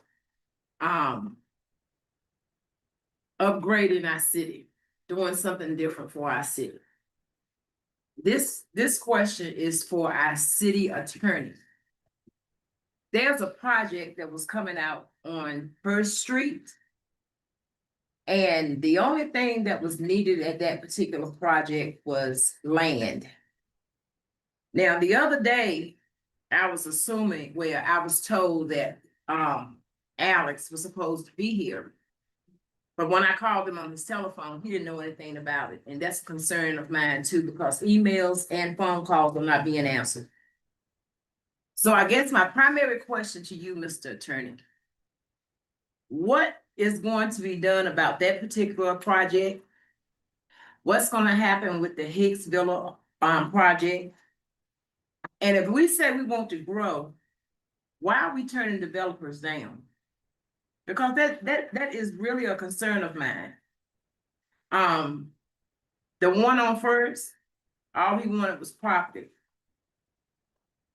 He said that when he turned the dirt, all he wanted was property. He had his own money and he was willing to build.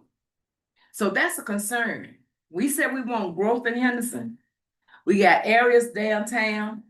If you go downtown, you got the roof is falling down on some of the buildings. I've taken pictures. Some of the buildings down there are being used as storage. So do we really want that? Do we really want Henderson to grow? Or are we happy where we are? I feel like that would be something that would help also with the taxes that everybody's complaining about. They want this, they want that, but they don't want to pay no taxes. But I feel that too would help with the taxes because with the growth, the economic development, beautifying our city would do something with how we look, how we feel, and how we act. So once again, my question is, what's going on with the project over behind Gate City? And what's going on with these other developments that people really want to build? Well, I'm not sure I'm the best one to speak to the status of those projects, but I certainly agree with the spirit of what you said. But I'm probably not the one to speak to the status of that particular project. Mr. Manager, are we going to continue to hold our hands and pat our feet and say, we're not gonna do this unless we're satisfied? Are we gonna accept people who are not doing it for the betterment of the city, but the betterment of their pockets? Are we gonna just continue to let the city look like it looks? Cause I don't know about nobody else. I'm tired of looking at it like this. But I ain't going nowhere because I know some of y'all want me to leave. Ms. Chapman, I think we all share the point of view that you're talking about. It's a question of resources. It's part of it, as you well know. And also in the retreat, I think I mentioned at First Avenue that it was better to consolidate properties up there. It would make for a much better project to have higher density, perhaps townhouses, something along that line. I had started the process of buying property up there when I was assistant city manager. And for various reasons that intervened, the financing had to be withdrawn to put to other uses by the city managers who predecessed me. And so that's the direction that I would like to go in. And as I understand it, the contract, if you will, that was put out for First Avenue was not enforceable by either the city or the developer. So how can we correct that? I've had conversation with the mayor, and the direction that I would like to go in is not to have First Avenue done piecemeal by single family, but to have it done by multifamily. I believe it's in the city's best interest. As far as Hicks Village is concerned, I'm more than happy to move forward on Hicks Village, and will do so. And I'll have some type of a contract in place probably by May. So, Mr. Attorney, is there anything we can do as far as the First Avenue? I mean, As far as do the contract have to be rewritten or? I think, yeah, I mean, so what was in place, if I'm thinking the right one, what was in place was an MOU, which is just a memorandum of understanding, sort of an agreement to agree. But the problem is there were some details that were not filled in. It was not, pre-audited. It was not it's essentially an enforceable contract. What I think Taylor's saying is what we'll bring to the board at some point, a contract once all these things are sort of hammered out, but it's not at the point now where. Okay, so, but y'all do understand that the man went and cleared the lot out of his pocket. So I'm merely saying this, I don't think it's good business practice for us to say, well, no, you're not gonna have it. I know he intended to get it. I know that was his intent. He didn't need the city's money. to build. He just needed the land. So he cleared the lot. The lot is clear. And we don't know where we're going from here. We really don't know where we're going from here because there's a breakdown in communication. Emails are going out, they're not being answered. Phone calls are being made, they're not being answered. So we need to figure out something.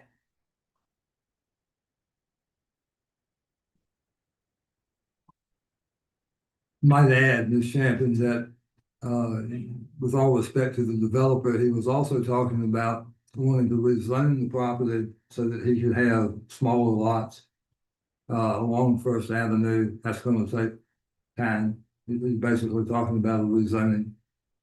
So I do believe that, as I had mentioned before, my recommendation is that we proceed with that area up there as consolidation. I have an attorney who is, if necessary, can do condemnation for properties that are problematic, such as heirs property, and there's some of that up there. And in this budget that will be forthcoming to you for consideration, I'm going to be asking for sufficient monies to be able to do that. And I might add that as far as the developer on First Avenue is concerned, I'm going to work with him to find him a location that he can build. And I believe that's going to work for everybody in their best interest. And I'm also more than happy to reimburse him his out-of-pocket expense for the cleanup that he has done on First Avenue.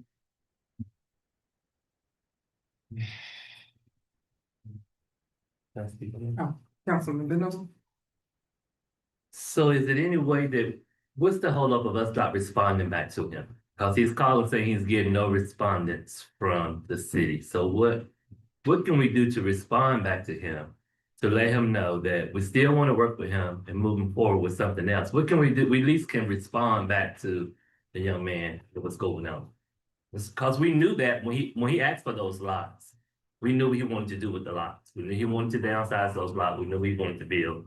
So we at least need to have respect enough to respond back and say, we're gonna find you something else, but we're gonna do something else with this way. That's the least we could do. Just respond back to them. Well, I've had conversations with the mayor. My understanding was that was the direction we were heading in. And Councilman, I, with all due respect, there are, I guess, priorities that I'm having to make. As you know, Lake Regional Water is going through a particularly difficult time right now. We're also looking at the possibility of regionalization in an effort to support all of this. So I'm spread kind of thin, but I will get to him, and I believe that we can have a successful project with him. I do. I'll respond since everybody's saying that the mayor is involved. So I spoke with Mr. Alex, and the last I was told by you, Pella, was that you were going to try to find some parcels. And that's all I can tell him. There's nothing else I can tell him because there's nothing else that I know. I also know that they came before the Board of Adjustments on last week, and the property, that map you had in that meeting was approved, which means that's gonna knock him off of First Avenue anyway. And I just think, there's nothing I can tell him because you have to find, I guess, a space for him. Right. Yeah. And I would like to get something specific that I can ask him about and discuss so that he can feel like we are trying to do something positive to move forward. That's all I could tell him, that you were gonna look, and that Yes. was all I said. Yes, ma'am, Councilman. Okay, so that's understood, but I do hope that area is not being reserved for anybody in particular. Because I do know that in the conversation I had with him, he was going up as far as park. So I just hope that area is not being reserved for personal interest. Ms. Champion, I can say with absolute confidence to everyone here tonight that when we have an assembled property that we believe we can bring to development, it will be put out on a request for proposals. And everybody who is interested will have opportunity to make their their proposal heard, and we can consider which one we think is the best one.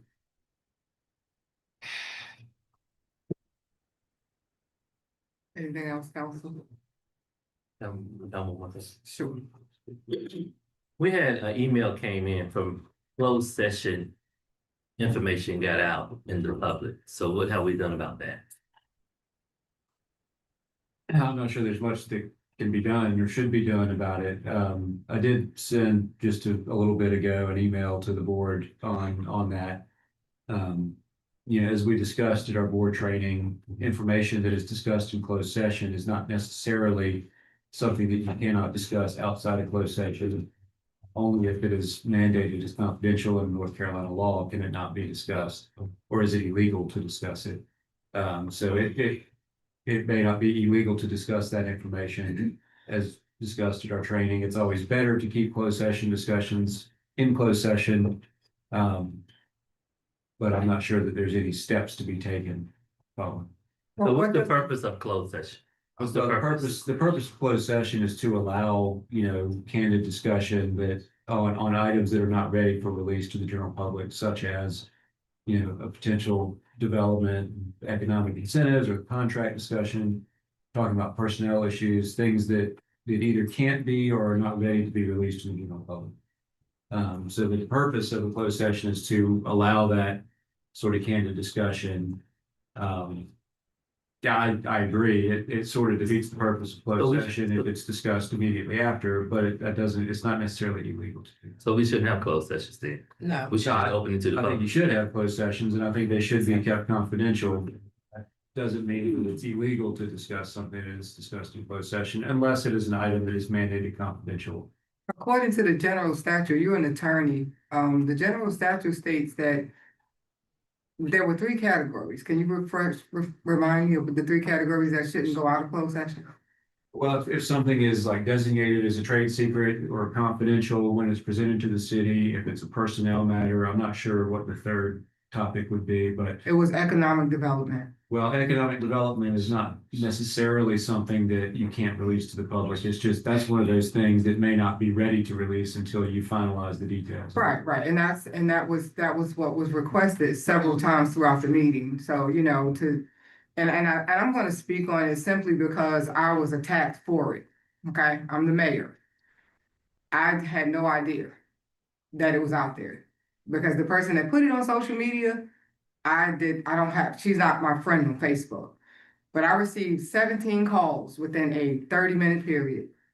People were livid and they said that we were hiding and we were lying.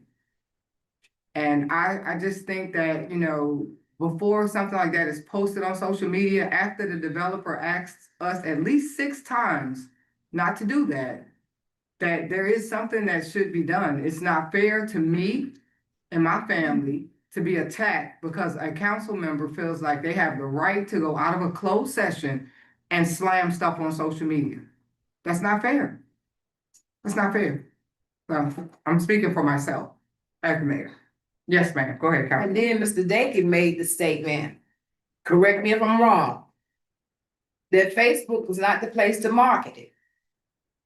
In session, Yeah. I remember saying to him that No, his that presentation. we should. I remember saying to him, his presentation was very good. Mhm. And it was the fact that he was talking to us and using body language and eye contact and that not using Facebook was advisable. You're right. The whole structure of the paragraph was that, yeah. Right. And see, my issue come in, what I did not hurt the city. Despite how people decide they wanted to shape it and mold it. But I got censored. So we got a set of different rules for different people. And I mean, it's simple.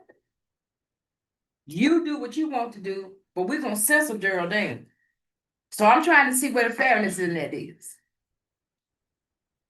As a legal matter, it's the board's decision whether to censure or not censure someone. Not whether there's an official censure, but certainly discussion amongst the board, or if an official censure was done, that's just a board's adoption of a resolution. So in best Fair and practices, fair is not really- Mr. Dan, in best practices, could you tell, you have, you do municipal law in different cities. Yes. And best practices, when a board member, including myself, take information out of a closed session, you're telling me as the attorney that there's nothing that can be done. Well, the board could censure someone, which is essentially a statement of disapproval by the board. So how does the board feel about that? I guess that's a board discussion. Does the board feel that that should have been done, or does the board feel like it's okay? So again, we have to make sure that we are being fair and equitable to everyone. Because Councilwoman Champion was dragged through the mud for a personal thing on Facebook. This is a city matter with city information that was in a closed session, and you can't tell me that that's okay, because I've been on this board for 11 years. Yeah, well, I think what I'm saying is it's not illegal. Whether it's okay is kind of. up Right, to the board it to wasn't say. illegal what Councilwoman Champion did either. Understood, Yeah, right. so- So as I said in our training, it's not necessarily illegal to release information from closed session. I think it's a bad idea, and I think it is not advisable. Would you say it's inappropriate? That's really up to the board. That's really not So my there's no place to reason- say. So there's no reason to have rules. No. Just we do whatever we want to do as we get ready to do it. How does the board feel? Let's hear from the board. I'll say something simply called, I wasn't prepared to vote on something like this tonight, went on the agenda. And I also something like this, to me, it's important. I agree. I would like all members to be here before we vote on Yeah, but Gary, when you call me, you call me. it. I do call. Okay. You call me. I got several calls from community members that were very upset about the fact that this could potentially happen in our community. And I couldn't talk to anybody but Gary, because the community members, I felt like because we were in closed session, I said, I can't discuss that right now because we were in closed session. But when you called me, you told me, you said, Melissa, do you see what has happened? I couldn't see that. So you were upset, correct? Okay. Yeah. Yeah, so I'm just saying, like, we gotta set a standard. Like, if we're gonna do it for one, we need to do it for all. I don't have a voting party in this, but then I get attacked. You saw the email. I'm not gonna sit on this board another year and be attacked by any council member or anyone. That's not gonna continue to happen. And some of the accusations in the email, maybe we need to go into closed session. I'm not sure. But some of the accusations that were made in the email were totally not the truth. We can't discuss board relations in closed session because that's not one of the permitted grounds. Understand that, but if we're gonna talk about the stuff that was, I guess it's public information at this point, Dan, because it is out there. But I'm talking about the email that came back last night, and I'm sure the whole board saw it. I don't know if you saw it or not, but I'm being accused. The only reason that it was taken off of Facebook because I did something to somebody, that's not true. And we gotta stop painting this negative picture, and we gotta stop telling lies. And that's just, I mean, I don't know any other way to put that. But I don't think it's fair that we had a group of people come in here and they sat in this room and everybody wanted to stone Councilwoman Champion for a personal Facebook Live. But we have a council member that's sitting in this room, you know, that actually went on Facebook, slammed it up there, and then took a text from our chief of police and slammed that on Facebook. And then the people started attacking him. That's not right. And it may not be illegal, but it's definitely immoral. Mayor, I make something clear since you brought it up. I did call you. I didn't call you to say I was upset. You was upset. No, I wasn't upset. Are you? I saw it, and as you're the mayor, you know, we get along and don't get along at times as the mayor, and you are the official for this city and this board. I thought you should have the information because I figured as the mayor, you would get calls, which sounds like you did. I got 17 calls. Information as I saw it. And I appreciate it, Gary, but you were upset. You were upset. Let's just be honest. We're gonna kick all of these myths out the door tonight. You were upset, and the people that called me were upset. And there's just this scope of duty. You explained in our retreat what the mayor pro tem's role was. Let's just be honest. It's you cannot unilaterally make decisions for an entire board. No one here, I can't even do that. So I think we need to understand our roles. And I also think that we need to make sure that when we do what we're doing it in the best interest of the city. Because again, I don't know if anybody else on the board got calls, but I got a lot of calls. And people were very upset. I've got emails from teenagers. And it's just not right. So I think the board should have a discussion. I think something should happen, and whatever that happen is, something should happen. I don't think a council member should be able to sit on this board and say it's okay for them to do whatever they want to do anytime they want to do it. I don't think that's fair. I've been here for 10 years. I was never able to walk out of a closed session and tell all of the business in the city, it's a time. And what the developers said was that there's a time for all of that. And the time has not come. And I couldn't tell the people that was calling me anything because I felt like if I done it, I would be violating what's the general statute, Mr. Dane? 143-318. Right. So I would be violating the statute by responding to all of the people that called me out of the community with a legitimate concern. So I said, I cannot discuss that with you at this time, and I'll keep you updated. That's all I could say. But for me as the mayor to go out and just blurt out, I mean, I don't think that's right. And you know, maybe the council, how do y'all feel about it? How do you feel? Councilman Cypher, yes.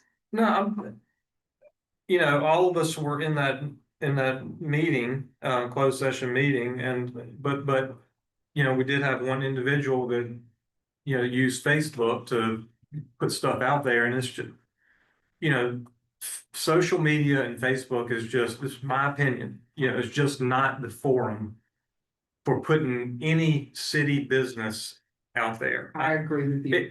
It can be at some point in time, but not premature. Not prematurely. And I got calls too. You know, and you know, it wasn't just a post, there was some, it appeared to be some dialogue as well. And it wasn't ready yet. And I mean, I think we all heard it in the presentation there. We have to roll out announcements like that very strategically and, you know, with purpose, and so that we get, I think we use this in the meeting, you know, get ahead of any stories and narratives that start to come. So that's why it's important. Because we want to, you know, be able to announce things right with, so that there's no confusion and be as clear and as transparent as possible. So at this point, Dan, if the developer decides to say, hey, I don't want to do it because I specifically asked for that not to happen, they could literally walk away, correct? If they made that decision. Conceivable. Okay, that's what I thought. Okay. May I speak? Sure. Good evening again, everyone. So let me make this very transparent for you. That individual that they are speaking about, that council member, is myself, Tammy Walker. And let me address the topic that we're discussing now. And I'll simply read the email, and I hope to address this one time and I have to address it again. My email stated, "Good evening, everyone. I want to share the minutes in which Mr. Nations of ELS made it absolutely clear that he had nothing to hide and that he wanted to remain transparent and that everything he would be presenting to us was public." Excuse me? Dan, we're going into closed session information. That was sent. This is an email. Right, but this is closed session information that she's giving out now on the email. I think it's inadvisable to give out closed session information. So why are we doing it in the public now? Wait. I mean, Okay, I want to be transparent. I think it's inadvisable to discuss things that occurred in closed session. Again, as I said in my email that I sent a little bit ago. Should see it. I just sent it. Oh. I saw it, Dan. Recently. Yeah. You know, I don't think it's necessarily against the law to do that. I think it's inadvisable. Concern, of course, are that it could potentially jeopardize the project or potentially discourage developers who have similar projects right coming forward because they may be concerned that their information won't be treated as confidential. Yes. Those are all concerns that, that a board member needs to take into account when discussing this stuff. But, as a legal matter, is it against the law? I don't believe it is. It's really a matter of board discretion and board relations as to how the board wants to handle that. Right. But again, I think it's inadvisable for those reasons, but not necessarily against the law. Right, Okay. you made it clear. Do I have the floor again? If we Okay. don't, I don't think we should talk about closed session minutes. Okay, well, In I'm the going to public. speak, what I'm not going to do is discuss closed session minutes. But I just wanted to be apparent at this time that what I shared was Mr. Nation's business card. And Mr. Nations, he gave me his business card after closed sessions, on my way out the door, as a matter of fact. And not only did he share his business card, he asked for support. He said he did not want to come into this city just showing up, making a project. He asked for support. He said he made himself, as noted, available for conversations and questions at any time. And so the most unorthodox This is closed closed session. session meeting. Dan, No, Again, I don't have the authority to Yeah, tell her. okay, I did. the option of the closed session. We're not gonna discuss closed session Okay, well, minutes. I'm not discussing closed. Yes, session. you are. We were in the meeting. Everything you're saying came from closed session. Okay, again, this gentleman in this company has nothing to hide. They said that. They had nothing to hide.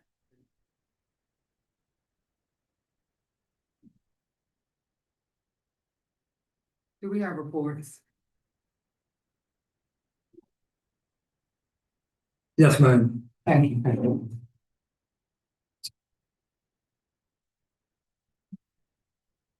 I'll be fairly brief, Mayor. I just wanted to make a few announcements. If I could ask Police Chief if he would come forward to the podium, please. Marcus, are you available? Yes, sir. Could you just give us a quick rundown on the dedication that you're planning? Okay, I have a dedication, upcoming on something that you as a council passed, not too long ago. It was for, Chief Smith. We're dedicating the police department in his honor.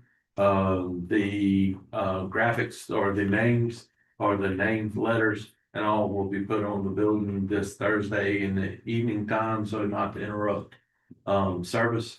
And we will have that covered until it's not this upcoming Saturday, but the following Saturday. Like the 28th. Yes.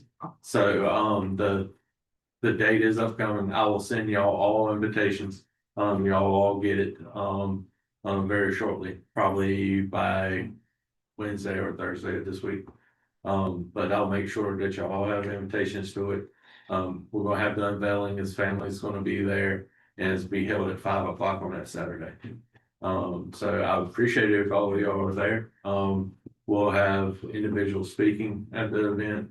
And it'll be a joyous occasion, be some refreshments served and everything else. And it's a time to celebrate. Is there anything you need for us to do, Chief? Like, if there's something we could contribute or?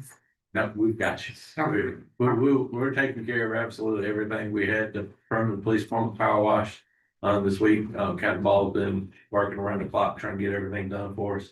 And also Assistant Chief Johnson has done quite a bit too.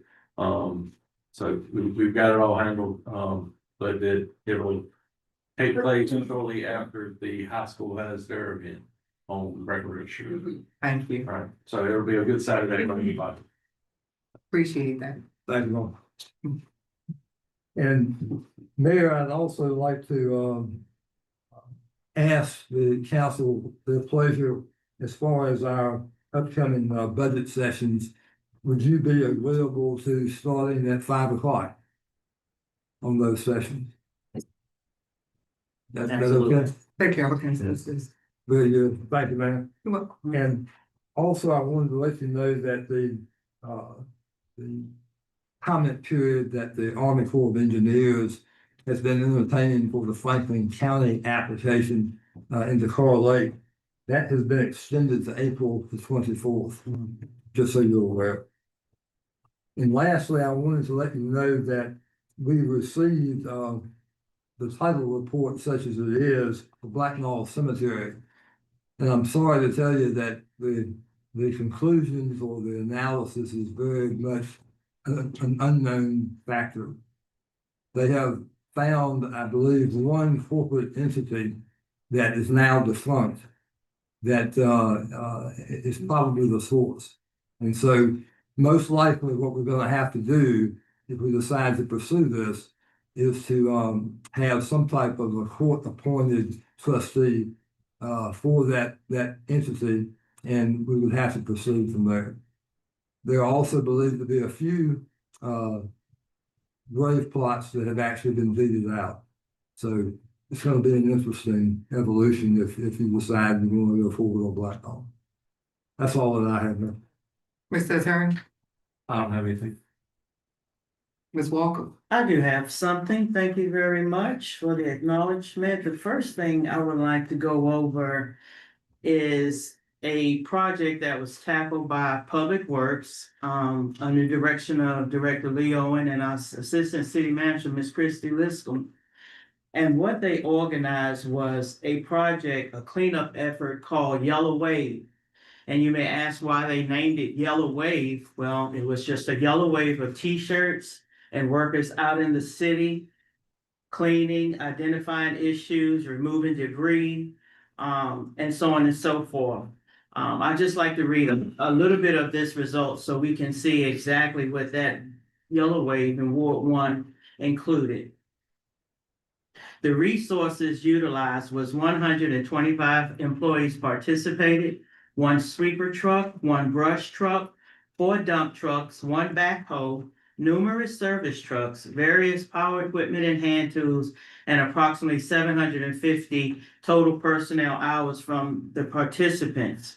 And this is where it does get interesting. They identified some issues during that yellow wave result on March 13th. The 151 issues identified was 14 water issues, 3 sewer issues, 18 issues with storm, 47 issues with street, 52 issues with sanitation, including dumping issues, and then 17 issues listed as other. And lastly, this is a big congratulations and thank you for doing this for the city. We are all impacted. 5,640 pounds of debris with the street sweeper. 6,280 pounds of litter trash was picked up. 19,940 pounds of limbs brush with the brush truck and knuckle broom truck. And they also picked up 27 tires. So thank you for that effort. And I also just like to remind everyone of the e-waste entire event that we have going on this Friday from 8 to 4 p.m. Discarded electronic and electrical devices or e-waste can threaten our environmental safety if not properly disposed of. Bring your e-waste and discarded tires to this event to be properly recycled. And what to bring: anything with a plug, cord, or battery, old tires, laptops, phones, etc., small and large appliances, televisions and stereos, printers, keyboards, mice, and more. The location is the City of Henderson Operations Center at 900 South Bedford Drive here in Henderson. And we look forward to seeing everyone bring their discarded items to the e-waste entire event this Friday, April 17th from 8 a.m. to 4 p.m. Thank you. All right, I'll be brief. I'm not gonna say a lot, but I will say that I appreciate my trip to AMA. Just got back from Washington, D.C. on Saturday. Was able to convene with the African Americans Mayor Association, had over 600 mayors there from across the United States. Great programs, great workshops. We did AI Microsoft, that was great. Colleague Mayor Williams from Durham was able to land $175,000 grant for food insecurity to take back to Durham and distribute between 65 food banks. The Emily Fund, which is the fund that we receive funding from for the day trading program, that opens back up. I wrote a $25,000 grant for our city to beautify outside, put the benches out there that our our employees so need while they're out there smoking. Put some flowers outside, so I'm hoping that that will come through. I should know of that in the next 10 to 15 days from Lowe's. It was a Lowe's grant. We had a Black maternal health fair on Saturday. Thank you, Councilwoman Champion, for showing up. We had over 23 young ladies who were with a child. We also had lots of vendors, North Carolina Department of Health and Human Services, all of the insurance companies were there, Blue Cross Blue Shield, Via, and they learned a lot about the baby catcher, which is something that's in African folklore. They talked about that. And then we had a panel of women that were able to help the younger women be able to navigate their way through their pregnancies. They also learned that the insurance companies had different benefits, like sheets. They could get sheets for their babies every month, $50 worth of sheets. And women that were breastfeeding, they were able to get breastfeeding pumps. And so they have a lot of benefits that they didn't know about in the insurance company. So that was a great event on Saturday. We had about 125 people to attend that. And that's part of the Mayor's Health and Wellness Initiative, along with mental health. VIA kicked off a community crisis response training for our community members. We had 18 people come out. They got certified at QPR, which is suicide prevention, as well as crisis intervention. And thank you to our own Joey Ferguson. Captain Ferguson came out and did a portion or a block of the instruction. So thank you for that. And I think that's it. Other than going to a lot of the schools and going into the community, doing the stuff that I normally do, I want to say it was one other. Oh, Congressman Davis, come on, Taylor. How could you let me forget that? Congressman Davis came to the city and brought us a $500,000 grant for an extension for our water line. I think it was Skeens Avenue. Yeah. And his whole team came out. That funding came from the Crescent Commission, and Dr. Claiborne said if we can find what we need under the ground, she will fund it. So I'm thankful for her and Congressman Davis speaking up for us in DC. But Dr. Claiborne wants more projects. Christy, this is for you. She wants more projects underground, and they're willing to fund whatever. So, Well, I got plenty. oh, good. All right. So yeah, send them. So that's it, and I'm done. Do we have a motion to adjourn? Motion to adjourn. Second. We have a motion on the floor by Councilwoman Champion, second by Councilmember Bennett. Y'all have a good night.